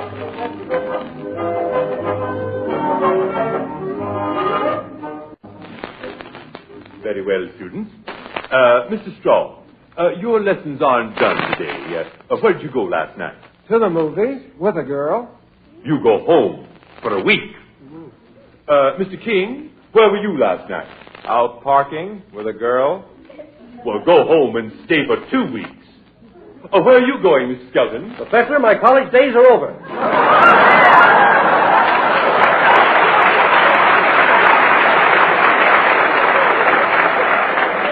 Never mind. We'll step out in the hall to study today. Boy, this is the biggest old hall I've ever seen in my life. Students, now as we enter this room, I ask you to notice the inscription over the entrance. Sic transit Gloria. Sic transit Gloria? Yes. Sic transit Gloria. What comes after Gloria? Swanson? No. Latin follows Gloria. Well, I can't say that I blame him. Now as we enter the room, we find this is a room on Egyptology. The what, Professor? The room on Egyptology. These are mummies. Where did your mother get them? No nonsense, young woman. We are able to tell the age of the mummies by their... If the mummies are garbed in stone, we know it's the Stone Age. And if the mummy is decorated with garb... It's the garbage.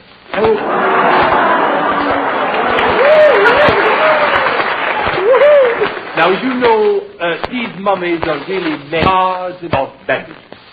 These mummies are all dated. Mr. Skelton, this says 609 B.C. Is that hit him?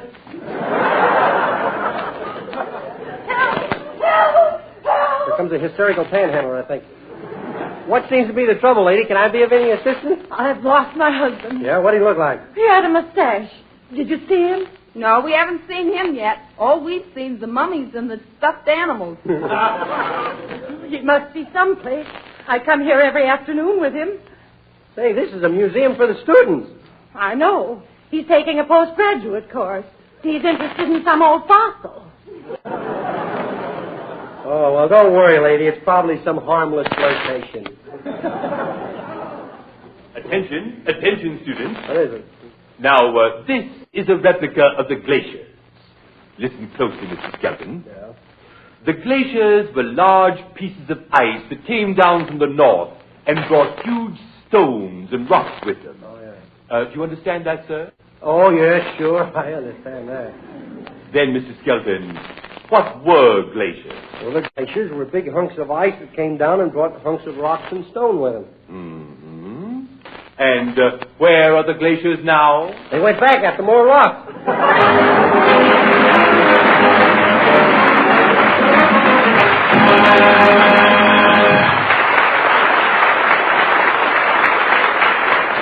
The singers, Red Foley and the Avalon Chorus. The song, Ride, Tenderfoot, Ride.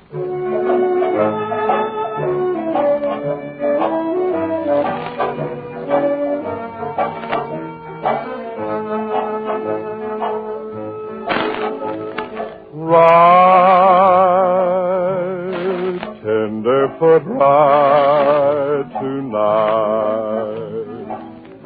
See the old range riders there at your side tonight. They're past company, so if you want to be a cowboy, then you gotta ride, tenderfoot ride. Tenderfoot ride. You gotta hit the trail in Oklahoma when the moon is pale, and get to Texas with the morning mail.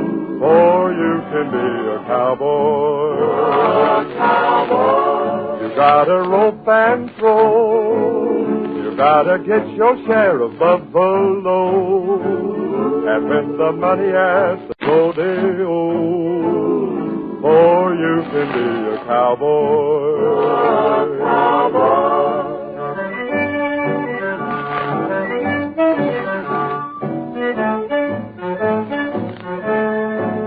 You gotta tend your cattle the best you can. Hold your liquor like a man. And ride,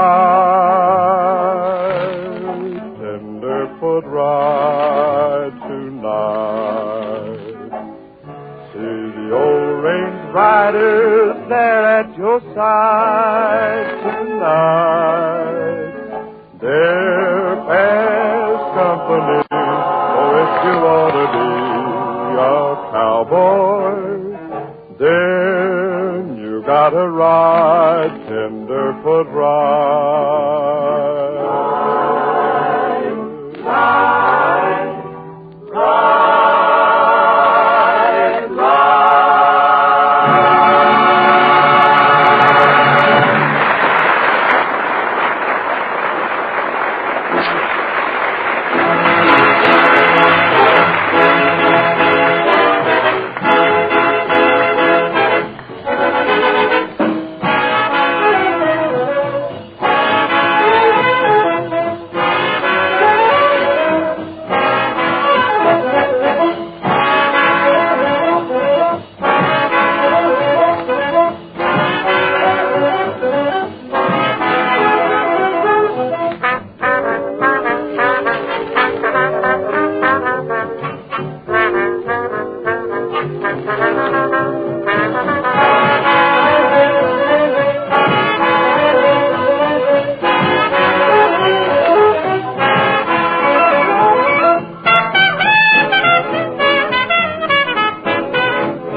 Remember, friends, when you can get supreme quality in Avalons for less, why pay more? Next time, ask for Avalon. And don't forget your change. Yes, Avalon Cigarettes, dear friends, cost several cents less than others. You two can save the difference like all of us Avalon brothers. Each pack is wrapped in cellophane, each pack is union made. No wonder folks from coast to coast say Avalon's lead the parade. So why not always travel on with Avalon?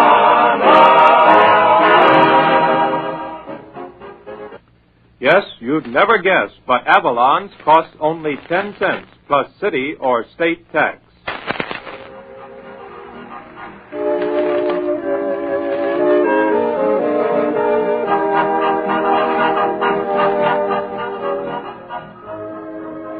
Well, I guess we're right down the groove, eh, Del? Yes, Red, that winds it up. Hey, Skelton. Oh, what do you want, my foolish fiddler? I've been trying to figure something out. What's that? Strong leads the band, Foley and Janetta singers, and Edna Stilwell's a clever actress. Yeah. But what are you on this program? Me? I'm a comedian. Boy, I'll bet the audience is glad to find that out. Oh, what's the use? Good night, ladies and gentlemen, and thanks a lot for listening.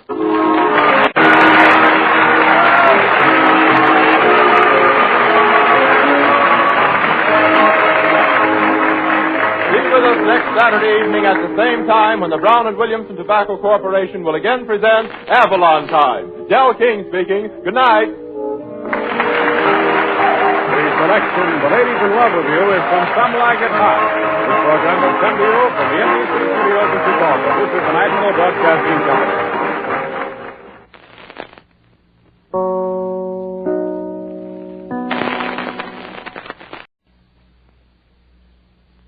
Ladies and gentlemen, the secret word tonight is grass. Grass. Really? You bet your life.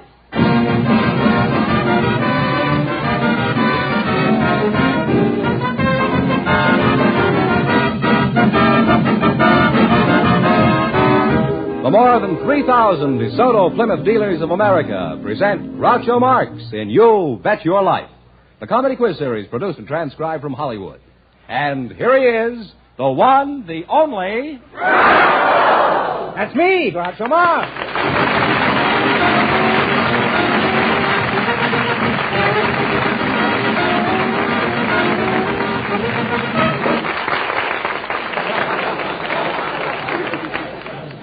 Well, here I am again with $1,000 for one of our couples. George Fenneman, who's first to try for it? Well, we asked if there were any young people present tonight who'd like to get married if they found the right partner. I see. And just before we went on the air, our studio audience selected Christine Carson and Dan Metzger.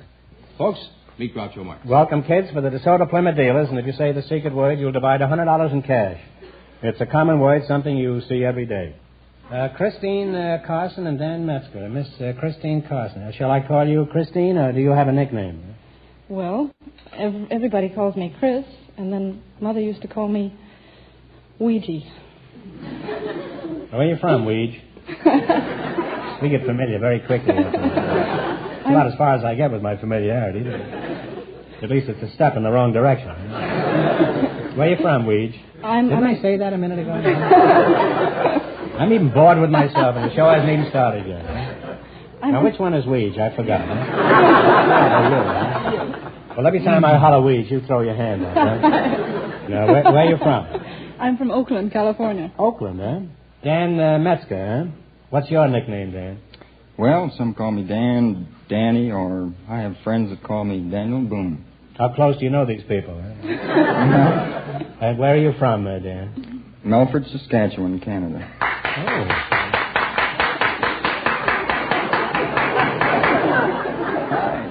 Somebody out there from Port Jervis. How old are you, Mr. Boone? 30 years old. 30 years old. Well, that's a ripe old age. And Ouija, what is your age? I'm 23. 23, yeah? Well, you're a mighty attractive-looking girl, huh? Now, Fenneman says you'd like to get married if you found the right partner. Is that right, Ouija? Yes, I would. Well, that's a very worthy objective. Huh? And I hope you take your objective. Huh? Mr. Boone, would you like to get married? Eventually, yes. Well, that's a sneaky answer if I ever heard it. What do you mean? What's your reason? Or have you completely lost your reason? I would. And after all, we all like the things that go with married life. We all like to settle down and have a darling little wife and children, what have you. Are you asking me or telling me? What did you say? You'd like to have a family, is that it? Well, is there any particular family that you crave? I must say that you're the most reluctant bridegroom I've met this year. Maybe I'll have more luck with Ouija. Who do you work for, Christine? Arthur Murray. Oh, is that so? I've known Arthur Murray for 40 years. He makes the best chop suey on 7th Avenue. How long have you worked in that hash house? Well, the chop house, I guess. That's the wrong Murray. I work for the one who teaches dancing. Oh, well, you're crazy about typesickery, and I'm crazy about chop suey. However, we can still be friends. Dan, where do you work? I'm an instructor with the Hollywood boarding stable, riding stable. Oh, well, maybe I can marry you to Christine before the night's over. At least you're sort of a groom already, aren't you? What do you do at Arthur Murray's, Christine? I teach dancing. Could you teach me to dance? Well, of course. What makes you so sure, you know? Others have tried and failed. Well, Mr. Murray has a very wonderful testament, and in 35 years there have only been 3 people that he couldn't teach to dance. And who were they? They were idiots.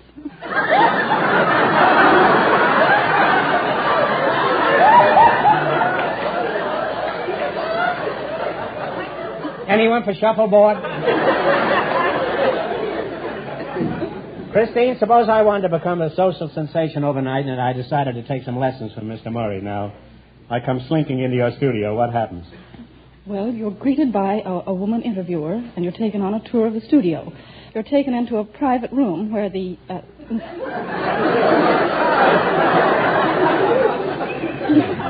In a private room, eh? Yes, so that the analysis can be made so that she can study your character and your dancing. Well, she may not learn much about my dancing, but she'll learn a lot about my character. Now, what next? Well, then, after the complete analysis has been made, you would be turned over to an instructor. The police, probably, huh? Now, what'd you say? I said you would be turned over to me. Oh, now you're talking, huh? Well, it took a long time to get around to that, but it was certainly worth it. What are you going to teach me? Well, first I'd have to teach you how to hold a girl. You're kidding, aren't you? Well, now, Dan, let's get back to your stable. Suppose I wanted you to teach me to ride. Where do we begin? Well, we begin with the reins. Can we get an umbrella with this lesson? Or... Okay, I know all about the reins. What next? Well, you take the reins in your left hand, grasp the saddle with your right, put your left foot in the left stirrup, and then throw yourself all the way over. Am I on the horse now? Well, you're supposed to be, yes. That's what you think. I'm on the other side of the horse, flat on my face.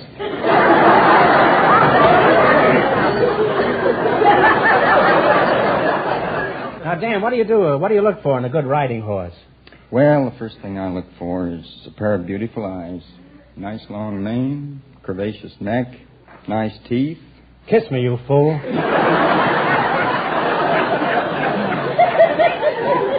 Christine, I think he's proposing. Well, I think you make a lovely couple, and I think you're going to be very happy as you ride through life together, waltzing on that horse. Now, in just a minute, you're going to work together for a chance at $1,000. But right now, I want you to pay close attention to Fenneman.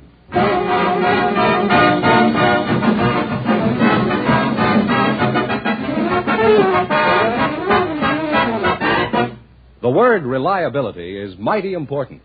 And it's a mighty important word to your DeSoto Plymouth dealer, too. For whenever you need service for your car, your DeSoto Plymouth dealer wants to make sure you get reliable service. And as car owners from coast to coast know, your DeSoto Plymouth dealer also handles 2 really great cars, the brilliant DeSoto and the beautiful Plymouth. When you own a DeSoto, you'll enjoy the pleasure of driving without shifting. You'll thrill to the ease of DeSoto's feather-touch steering. And you'll experience the feeling of greater security when you bring the DeSoto to a stop. No car in America has bigger brakes. Yes, for a smooth-riding car that's economical to operate, DeSoto is the car to buy. So drive a DeSoto before you decide. And remember, all dealers who sell DeSoto also sell Plymouth. Look for those 2 great names linked together. DeSoto, Plymouth.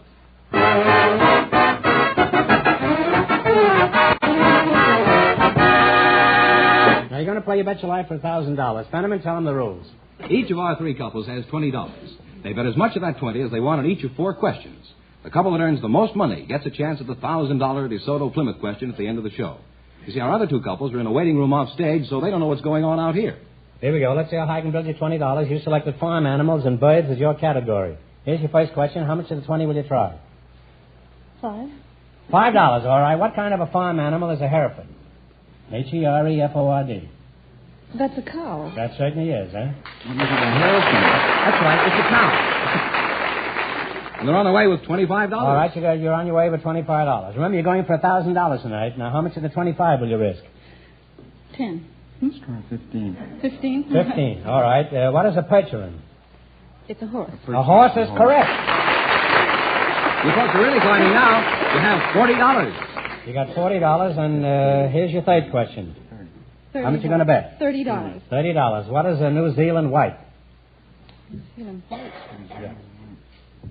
It's a chicken. You agree with that? I don't know. We'll take it. Well, I'm sorry, but it's a rabbit. They taste a good deal alike, but it was the wrong answer. And they've dropped to $10, Groucho. Oh, that's a shame. You dropped to $10. All right. Now, here's your last chance to beat the other couple. How much will you bet? 10. Okay. What is a leghorn? It's a chicken. A chicken is correct. And they wind up with a grand total of $20. Thanks and good luck from the DeSoto Plymouth dealers. Now, stick around now. You may get a chance at the big question. Friends, our next couple has been in a waiting room off stage, so they don't know the secret word is grass. Perhaps they'll say it while they're talking to you, Groucho. Okay, fellas, bring them in. Just before we went on the air, our studio audience selected a trash man and a housewife to be his partner. And here they are, Marshall Ravens and Christina McLean. Meet Groucho Marx. Welcome to You Bet Your Life. And if you say the secret word, you'll divide $100 in cash. It's a common word, something you see every day. Mr. Marshall Ravens, you're a trash collector, eh? Oh, that's right. Pretty snappy dresser for a trash collector. Only work the daytime. This isn't part of the stuff that you collected, evidently. No, I don't have that kind of luck. Are you in business for yourself? Yes, I am. What do you call your business? Yellow Barrel Company. And Christina McLean, is it? That's right. It's a Scotch name, huh? Yes, it is. Mm-hmm. Nice one, too. Thank you. What sort of work does your husband do, Mrs. McLean? He's a retired railroad man. Mm-hmm. Do you have any trash at your house? Why, of course. Every housewife has trash. Oh, I wouldn't say that. Some women think a lot of their husbands. How did you meet your husband, Mrs. Mack? I'll call you Mrs. Mack, eh? All right, that's fine. Well, I went home from work one day, and my mother was having the winter cold put in, and she was also canning strawberries. So I was going down the cellar steps quite gingerly, carrying this crate of strawberries, when a voice said, would you like some help there? So when he said that, I was so scared I dropped the strawberries and fell down the rest of the steps. Well, the fella, he came out and tried to help me, and my mother came to the cellar door and she yelled, for heaven's sake, what's going on down there? He said, well, I'm trying to help your daughter pick up the strawberries. And she thought he meant pick them. And she didn't know. Your mother didn't hear very well, huh? No, she was up in the kitchen. She couldn't hear me. Does she hear well in the kitchen? Huh? Well, I don't know. I don't know either. I don't even know your mother. Oh, you'd like her if you did. Oh, I'd be crazy about it, but we have an oil burner. So very little contact with strawberries or coal, huh? Now, Marshall, what do you think of Mrs. McLean's story? Oh, I thought it was a very fine story. Yeah. Well, you're accustomed to trash. Now, that wasn't nice. No, that wasn't nice. I liked the story. I thought it had a nice tender quality to it. Now, Marshall, are you employed by the city or the county? Oh, neither one. I'm private enterprise. Private, huh? Well, you're independent. You mean you won't pick up any trash that doesn't appeal to you, is that right? That's right. He's a true collector, this fellow, huh? Now, how many homes do you service in a day, Marshall? I'll make about 200 pickups a day. Really? I must be in the wrong business.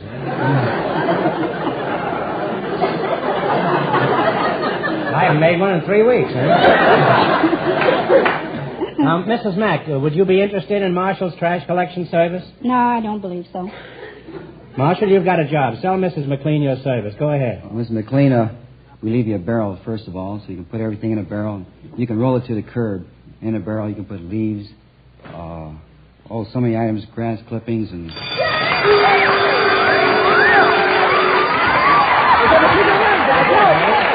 Grass, that's the secret word.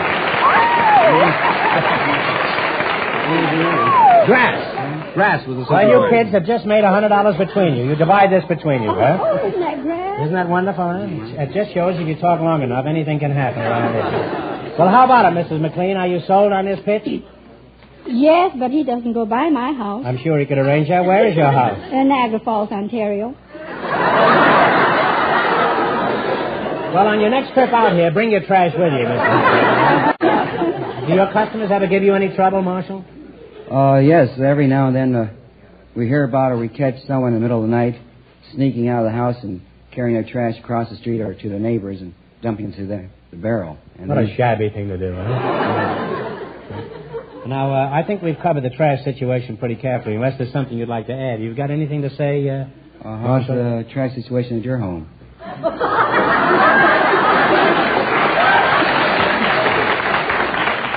Well, I do the same thing with mine as my neighbor does. I throw it in his barrel.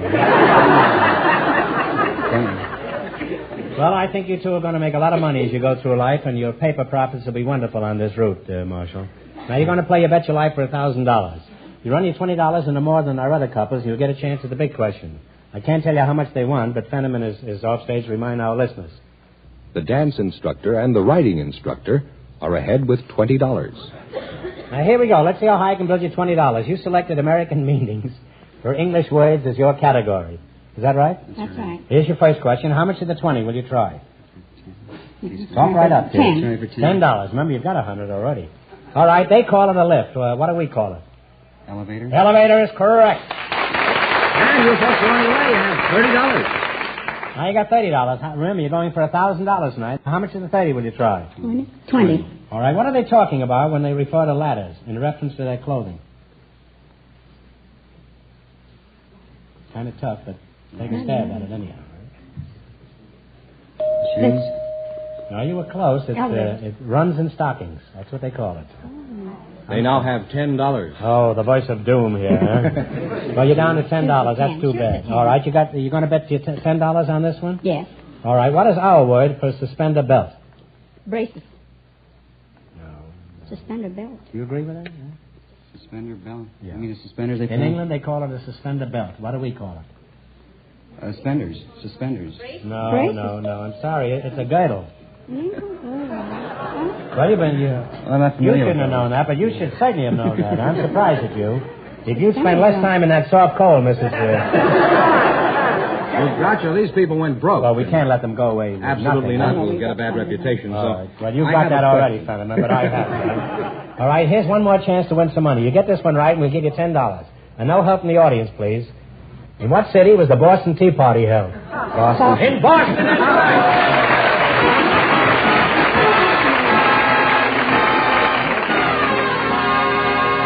Thanks and good luck from the DeSoto Plymouth dealers. Fenneman, who's ahead? The dance instructor and the unmarried man that worked at the stable is ahead with $20. Do you know if that's true or not? No, I don't, but since you said it... He's ahead with $20. In as much as you said it, I doubt it.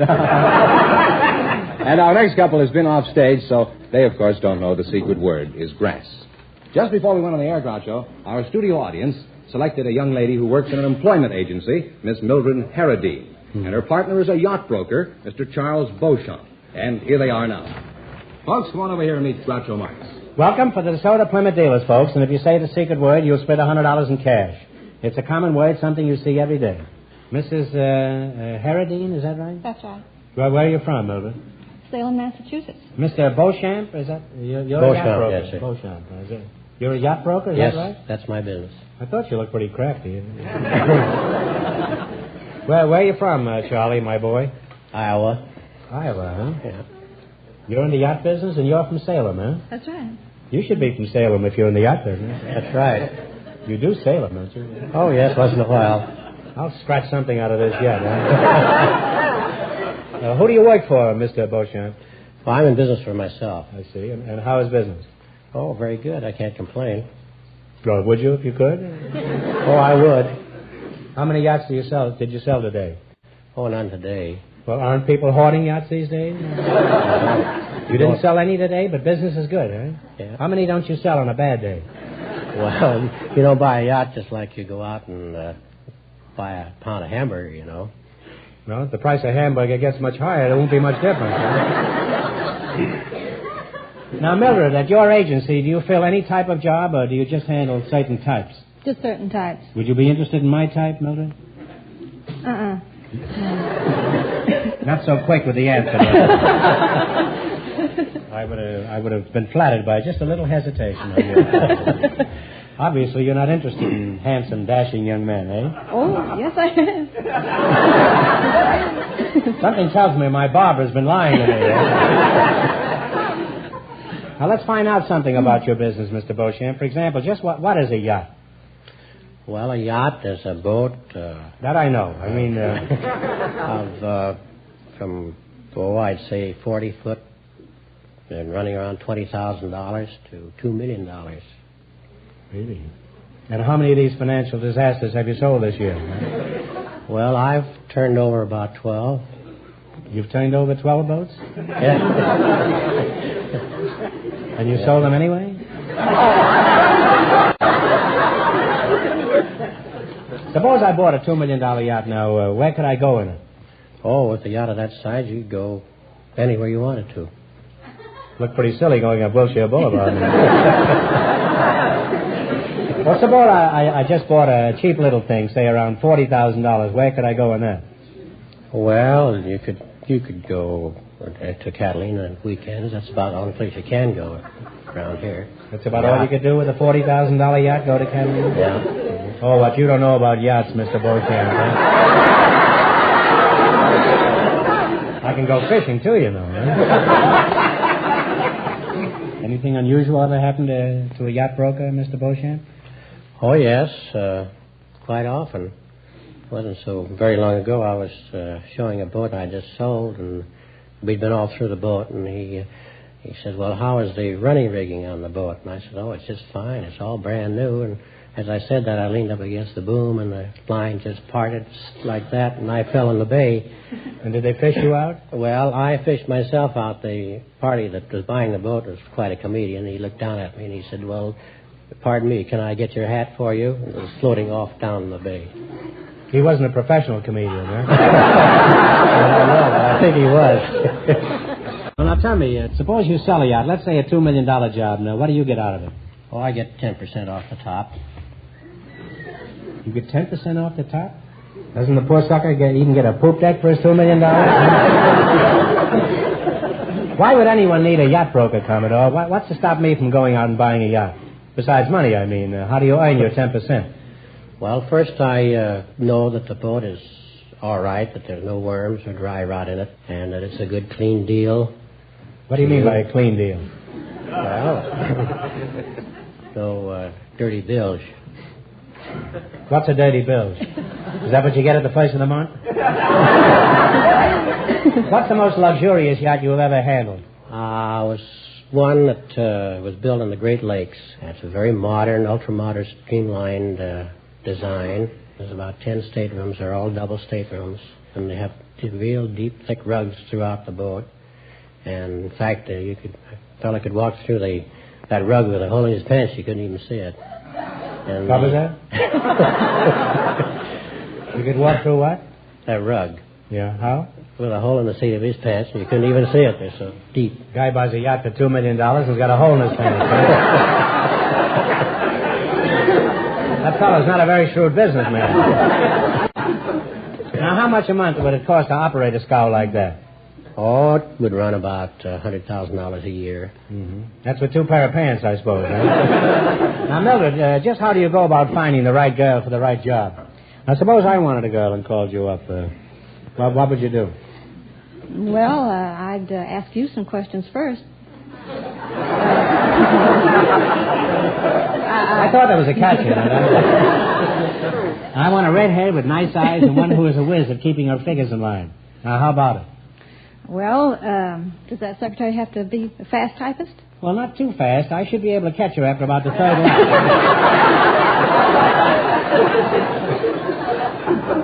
Well, you've been an interesting couple, and I think I'll find my own secretary. But we're happy to have you here anyhow.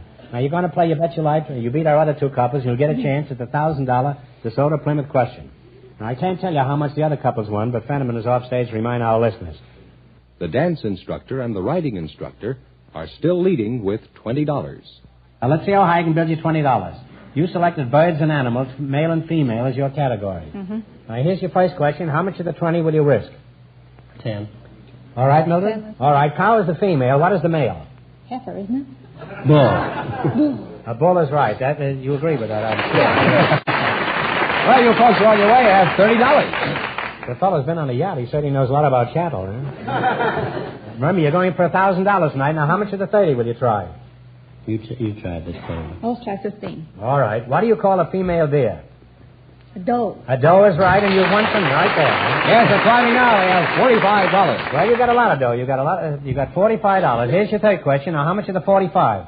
20. 20? Okay. Are you looking at him for advice or just admiringly? What are you, $20? What do you call a female pig? Sow. A sow is correct. You're really climbing now. They have $65. She knows more about sows than cows, huh? All right, you got $65 now. How much are you going to try of the 65? You guess it. Let's try 25. 25. All right, what do you call a male goose? A gander. A gander is correct. And they wind up with a grand total of $90. They are the winners. That means that you, too, get a chance at the $1,000 DeSoto Plymouth question.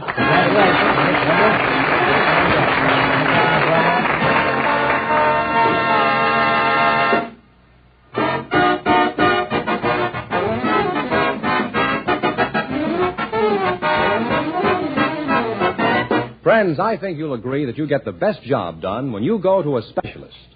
Well, when you need service of any kind for your car, take it to a DeSoto Plymouth dealer. Because there you'll find specialists in the field of service. You'll like the quick, speedy service DeSoto Plymouth dealers will give you. They have factory-trained mechanics who work with the most modern equipment.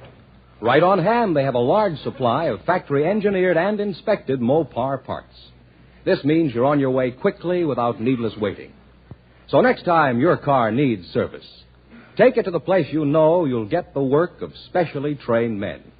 Drive in at the sign of a DeSoto Plymouth dealer.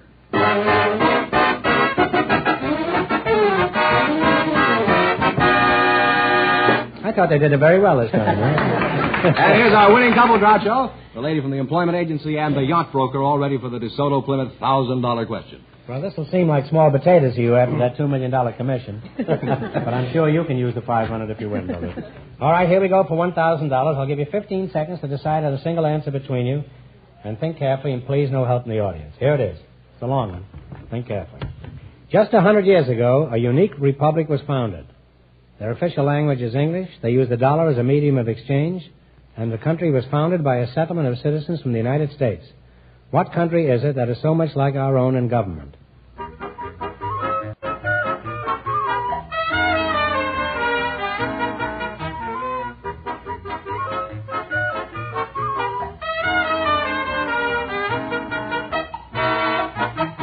All right, what is the answer you two have decided upon? Heidi. No, I'm sorry. It's Liberia. So that means the big question next week will be worth $1,500. Well, you did pretty well. Let's see. You lost the big money, but how much did you win? You won how much? $90 in the quiz? $90 in the quiz, yes. And no secret word? No secret word. Well, that isn't bad for a half hour's work, $90. Congratulations, and thanks to both of you. Thank you.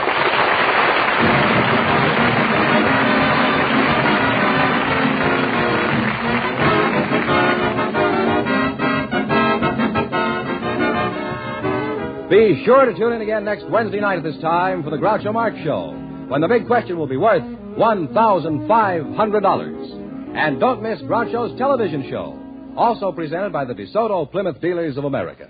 And remember, all dealers who sell DeSoto also sell Plymouth. Two great cars, both products of the Chrysler Corporation. And when you drive in, tell them Groucho sent you. Just be sure to see your DeSoto Plymouth dealer.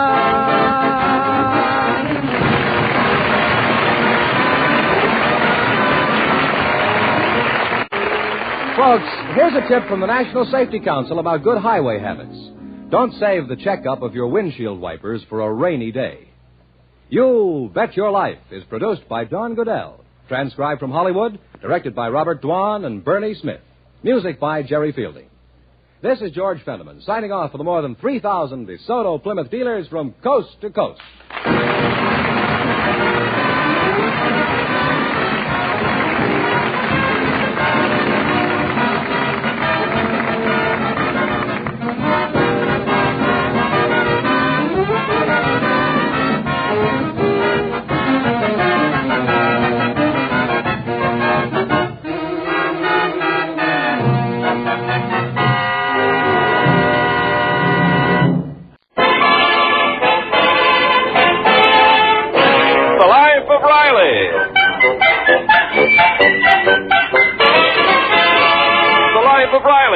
William Bendix as Riley.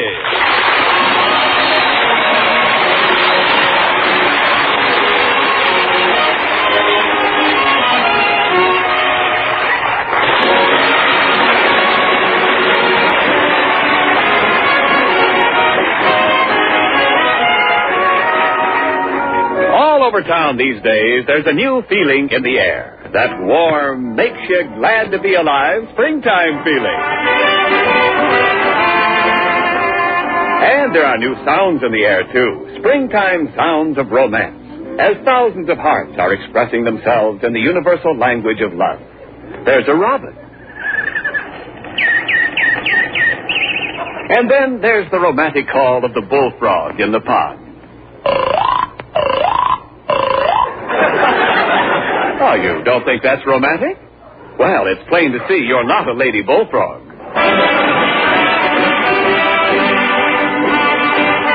And spring is even taken over at the Riley house. Observe 16-year-old Babs as she gazes dreamily at the photograph of her latest love. Oh, yes, I do love you. I adore you, my beloved. For you, I defy my family, give up my career, and willingly spend my life as your wife. Mrs. Cary Grant. And with all this spring romance in the air, it's only natural that the head of the house should also be feeling the season. Yoo-hoo, I'm home, Dumpling. I'm in the kitchen, dear. All right. Hello, Dumpling. And how's my sweet, beautiful little wife? Well, what's come over you, Riley? Well, it's springtime, Peggy Pie, and it always affects me this way. Every spring I get a hollow feeling right here in the pit of my stomach. Oh, you do? Yeah. Throw some more meatballs in that pot. I'll need them to fill up the hollow.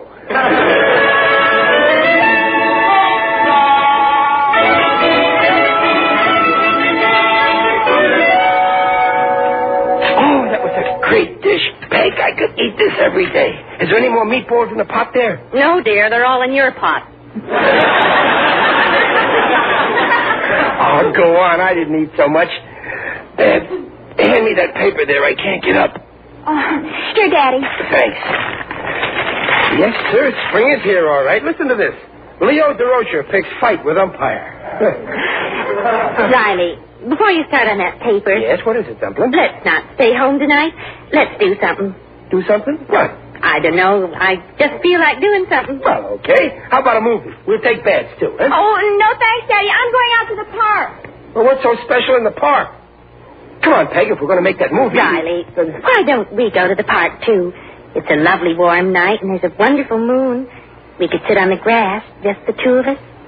Yeah, but what do we do there, just the two of us sitting on the grass? Doesn't anything occur to you? Well, yeah, but it's too dark to play gin rummy. Gin rummy? When we were engaged and you took me to the park, you didn't sit there and play cards with me. Of course not. I was broke. Oh, you're hopeless. Well, come on, snap out of it, Peg. Let's go to the movies. No. All winter long, all we ever did was go to the movies or sit home. I'd like to do something different for a change. Okay. You want to go to the park and sit on the grass and look at the moon? Oh, yes. Well, I'm willing to be reasonable. You go to the park, and I'll go to bed. And when you come home, try not to wake me up, huh, Peg? Chester Riley, you are without a doubt the most... Oh, what's the use? Now, what brought that on?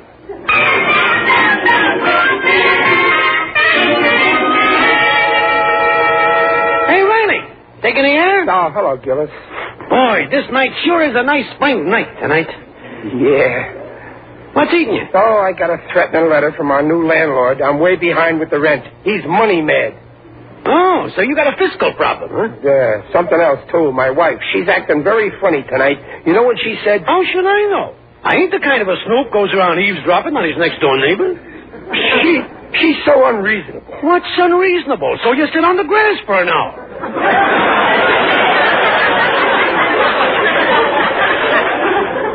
Gillis, you heard. Accidental. I smelled meatballs, so I followed up the scent, and before I knew it, there I was with my nose smack up against your keyhole. Well, I don't know what's gotten into Peg. It's spring, Riley. So what? What does she want from me? Don't you know what happens in the spring? Take the moose. The female moose calls to the male moose, woo! And the male moose answers, woo, woo. Then he comes a-running, and he starts nibbling her ear. That's what Peg wants. That's what she wants? To have her ear nibbled? Where am I going to get a moose?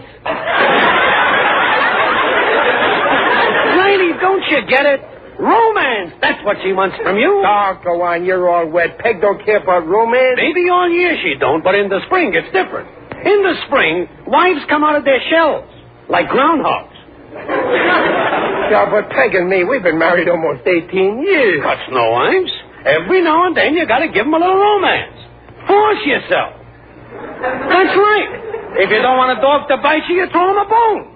Oh, God. Peg loves me without any of this phony romantic malarkey. That's what you say. But tonight, I seen an article in a magazine that says different. Yeah, what article? I cut it out to show you. Here, listen to this. Yeah? Are you holding the love of your wife? Well, I'm doing all right. I got a good grip on it. Yeah, wait, it says more. Husbands, dare you take this test? What kind of a test? Well, they got these questions, see, and for each correct answer, you get so many %. You want to try it? Well, sure, why not? First question. When you wake up in the morning, what is the first thing you say to your wife? Take away your cold feet? Uh-huh. Number 2, do you pay your wife little compliments? Oh, sure. Why, just yesterday I said, honey, you wash my shirts better than any laundry. Not like that. Compliments like telling her she gets more beautiful with each passing day. I never lied to my wife. Question number 3. Do you flatter your wife by pretending to be jealous over another man? Oh, no. I trust my Peg. She'd never run off with another man. Not unless she took me and the kids along. What's my score? Well, 100% is perfect. Yeah, how much did I make? 62, 74, 83. Riley, you are 4.5% of a husband. No, you mean that I ain't holding my wife? You're only holding 4.5%. The other 95.5% of her is reserved for the guy who is going to take your place. What guy? Why, if a guy ever tries to... Oh, this is terrible, Gillis. I never realized. What's the right answer? Well, let's see now. Oh, here they are. When you wake up in the morning, if you're a perfect husband, you say, good morning, sweetheart. I trust you had a refreshing sleep. Refreshing sleep, huh? Number 2, always pay her compliments, even when she ain't looking her best. Oh, compliments, huh? Number 3, a woman is flattered by jealousy. Oh, I couldn't act jealous? Sure you could. Look, supposing you came home one day, and as you come up the front walk, you see your wife in the arms of the mailman. What would you say? Any mail today? You're hopeless. Our mailman is 70 years old. It don't matter. You gotta blow up, get tough, punch the guy in the nose. That's jealousy. You're right. Gillis, you opened my eyes. From now on, I'm going to act a lot different with Peg. Just like in that article. You better if you don't want to lose her. She's a fine woman. You bet she is. And I wouldn't want to see her lose a wonderful husband like me.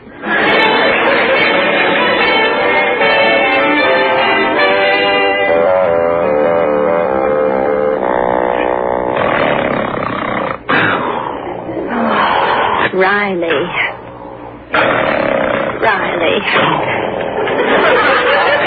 Stop snoring. Riley, it's 4 o'clock in the morning. I haven't slept all night. Please stop snoring. Riley! Oh, Peg. Good morning, sweetheart. I trust you had a refreshing sleep. Oh.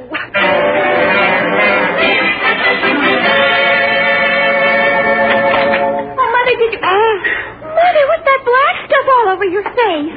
That is you, isn't it? Yes, it's me, Babs, and this is a mud pack on my face, which I had hoped to put on in private. Oh, okay, I'm sorry. I'll leave. Hiya, Babs. Is your mother in there? Oh, yes, but she's busy, Daddy. Oh, she's never too busy to see me. Oh, who is it this time? It's me, Dumplin'. And may I say, sweetheart, that I never saw you looking more beautiful. Jester Riley. Hey, what are you throwing that mud for? Hey, wait.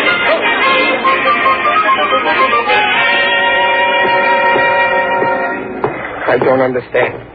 She don't go for compliments. She don't like me to say nice things when she wakes up. Maybe this jealousy angle will work. I'll watch for an opening and... Thank you very much, Mr. Craig. I certainly appreciate this favor. Quite all right, Mrs. Riley. Well, I'll run along now. Goodbye. Oh, man, now's my chance. Not so fast, Casanova. Riley! So this is what goes on behind my back. I beg your pardon? Trying to steal my wife, you small-time crook. Oh, Riley! Well, I'm not giving her up to you here. Chester, Riley, have you... I'll fight for her as long as there's breath left in her body. Riley, this is... Out of here, you rat! Out! Don't worry, I'm going. And as for our little arrangement, Mrs. Riley, you can forget all about it. Oh. Goodbye. Well, Dumplin', are you proud of me? Proud of you. You know what I could do right now? I know. You could kiss me. All you women like to be fought over. Of course, I know this guy really don't mean nothing to you, but... Not to me, he doesn't. But he does to you. Do you know who that was? No. That was our new landlord, and he's just agreed to wait another month for the rent. What a revolting development this is.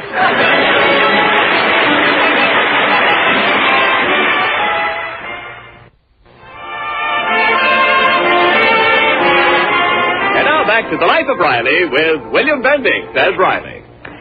Riley? Yeah, here I am, Dumplin'. Don't dumplin' me. Now listen, I'm going shopping. You meet me outside the grocer's in a half hour and help me carry some bundles home. Okay, but, Dumplin'... You know which grocer? The one opposite the park. Yeah, I do. But, Dumplin', about the landlord... I don't care to discuss it. Oh, please listen. I don't want to listen. You gotta listen. 4.5% of me is still your husband. You better give up ribbiting. Those vibrations aren't doing your brain any good. Now, don't forget to leave me. Now, Peg, wait. Oh, what's the use? Well, what's the matter, Daddy? What's with you and Mother? I think she's getting old. Mother? Yeah, I try my best, but I... Listen, Babs, you're almost a grown-up woman now. Suppose somebody asked you what's your idea of the perfect husband. Could you tell them? Oh, I certainly could. I've seen him often enough. You've seen him? Oh, you mean it's... Well. Oh, he's dreamy, tall, and handsome. I ain't so tall. And that divine cleft in his chin. No, you mean in my forehead. That's where the beer barrel fell on me. Daddy, I'm talking about Cary Grant. Cary Grant? Of course, who else? Well, it's easy for Cary Grant to be a perfect husband. He's a bachelor. I mean in pictures. Oh, is he romantic? Oh, sure. He gets a pay envelope for it every week. But if I want romance, I gotta hand over a pay envelope. Remember that picture he was in where he and his wife reenact their first date? At what? Their first date. On their 10th anniversary. They relived their first moment together. How they met and what they said. Oh, it was divine. Oh, it's the bunk. Oh, no, Daddy. It was a beautiful scene. Every woman in the movie had tears in her eyes. Well, if I tried something like that with your mother, she'd give me the horse laugh. Oh, no, she wouldn't. She'd love it. Any woman would. How did you meet Mother, Daddy? Oh, nothing special. I bumped into her in the park, and she fell down. Oh, no. Well, you see, your mother was coming along the path in the park, and I stepped out from behind a tree and went... Oh, it must have been exciting. Yeah, it certainly was. She punched me in the nose. And then she gave me first aid, and one word led to another, and by the time my nose stopped bleeding, I was asking her to marry me. Oh, that's cute. Yeah. You know, Babs, Hey, your mother's got to go through the park? Yeah. Maybe I could... I'll try anything. Yeah, why not? You really think your mother would go for this Cary Grant business? Oh, she'd be thrilled if you handled it right. Well, then I'm off for the park. You got to have the brain of an idiot to do something like this, but if that's what it takes to be a perfect husband, I've got it.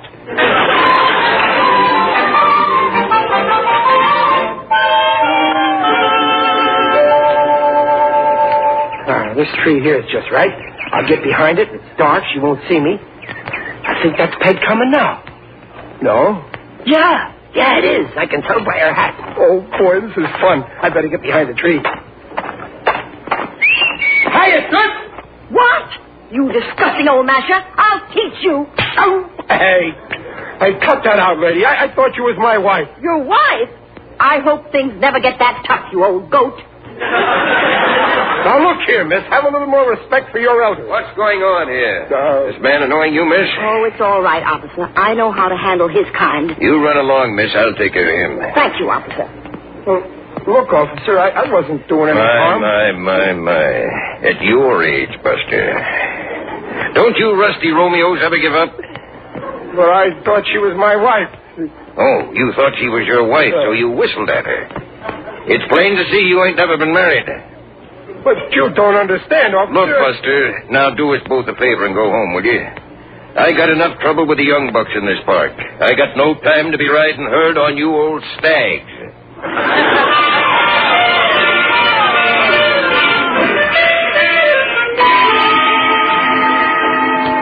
I think that's Peg now. Yeah, that's her, all right. Let's see. Well, no cop around. Good.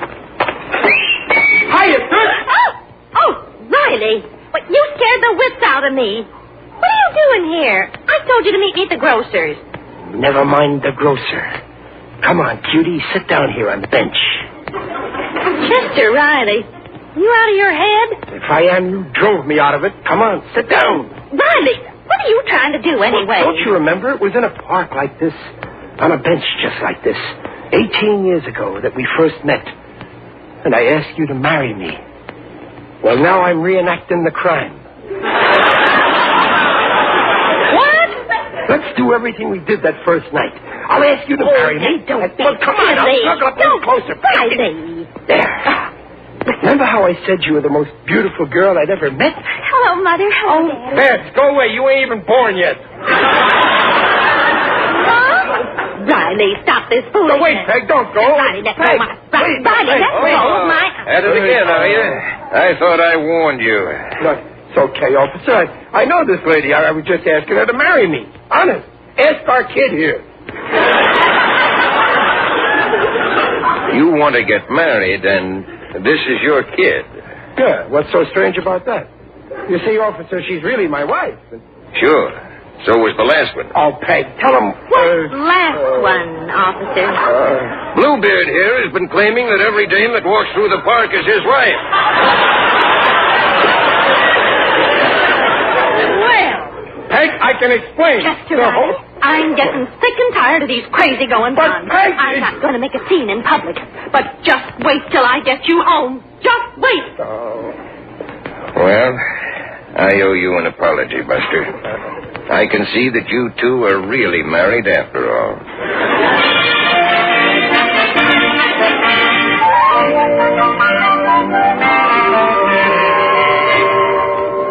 Oh, what a headache I got. I think I'll stretch out here on the grass.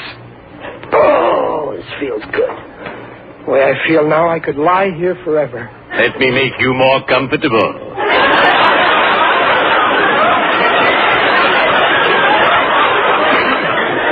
Who's that? It is I, Digby Odell, the friendly undertaker. Oh, I didn't see you, Digger. Don't bother getting up. Just lie there. What are you doing around here, Digger? Oh, I'm on my way to the weekly meeting of the UEPGC. UEPGC? The Undertakers, Embalmers, and Pallbearers Glee Club. I'm singing a solo tonight. Me, me, me. I'm looking under a four-leaf clover. No, wait a minute, Digger. No, you don't mean under. You look over a four-leaf clover. Please, don't tell me how to run my business. Digger, I want to ask you something. Are you a romantic type?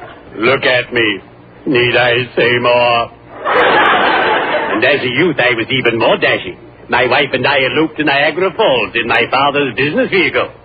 Unfortunately, we didn't know that old man McGillicuddy was still in the back. Well, gee, what happened? Imagine my father's chagrin when relatives made inquiries about old man McGillicuddy, and he was forced to reply, he's on a honeymoon in Niagara Falls. Well, I don't blame him for being sore. I didn't like it either. On a honeymoon, you know, to his company, There's a crowd. Well, what I mean, Digger, is are you romantic towards your wife now? Oh, heavens, no. Our relationship is very matter of fact. We don't get about much. Every night after dinner, we sit in the living room. We divide up the evening newspaper. She takes the society page. I take the obituaries. Then she tells me who's who, and I tell her who's where.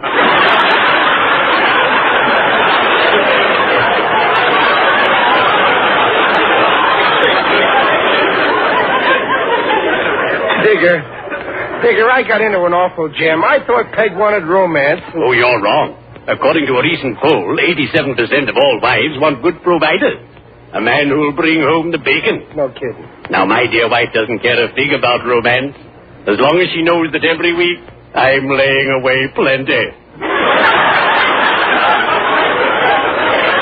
Good provider, huh?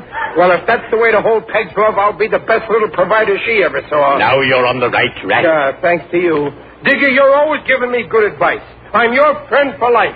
I'll never drop you. I'll never drop you either, believe me. Well, cheerio. I'd better be shoveling off.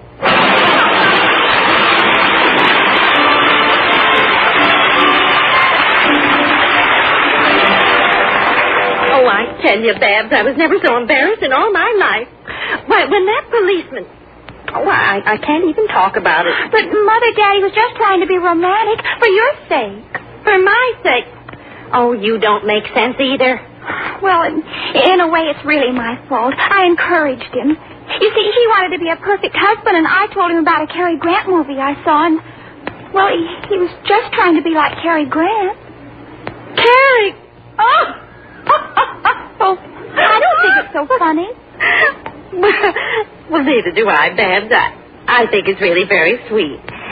And if it's romance he wants, well, who am I to say no to Cary Grant?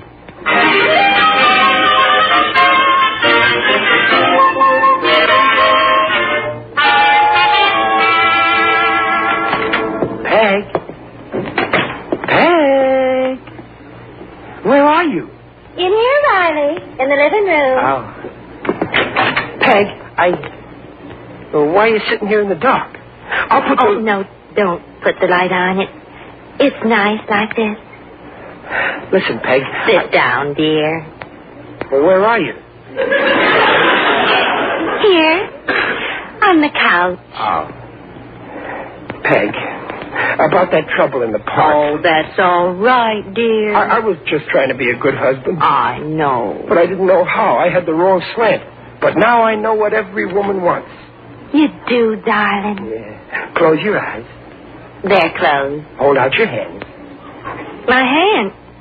You mean my lips, don't you? No, your hands. Here, 5 pounds of potatoes. Potatoes? And here's a 10-pound ham to go with it. Right. And here's a jar of pickles, a bag of flour, and a head of cabbage. Well, and look, sweetheart, 3 pounds of onions, all for you. Riley, what on earth are you trying to do? That's what every woman wants, a good provider. Oh, Riley. And here I thought you were going to be romantic. Peg, you mean you want romance? Well, what's wrong with romance? Well, why didn't you say so? Dumpling, pucker up. Oh, why, Riley. Well, you haven't kissed me like that in...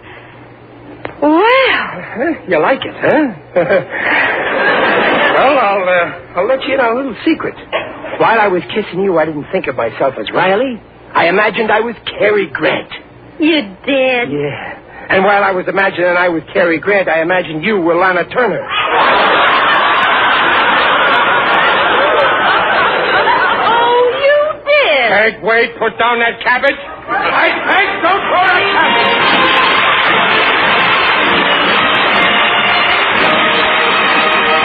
The Rileys will be back in just a moment.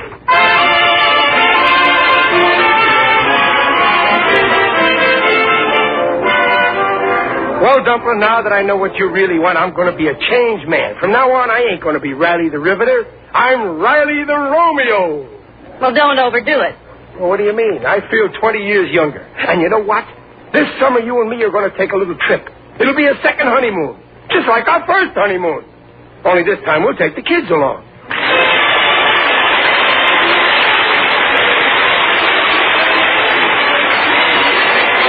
Join us again next week to hear The Life of Riley with William Bendix as Riley. Mrs. Riley is Paula Winslow. Digger Odell is John Brown. The Life of Riley is produced and directed by Irving Brecker.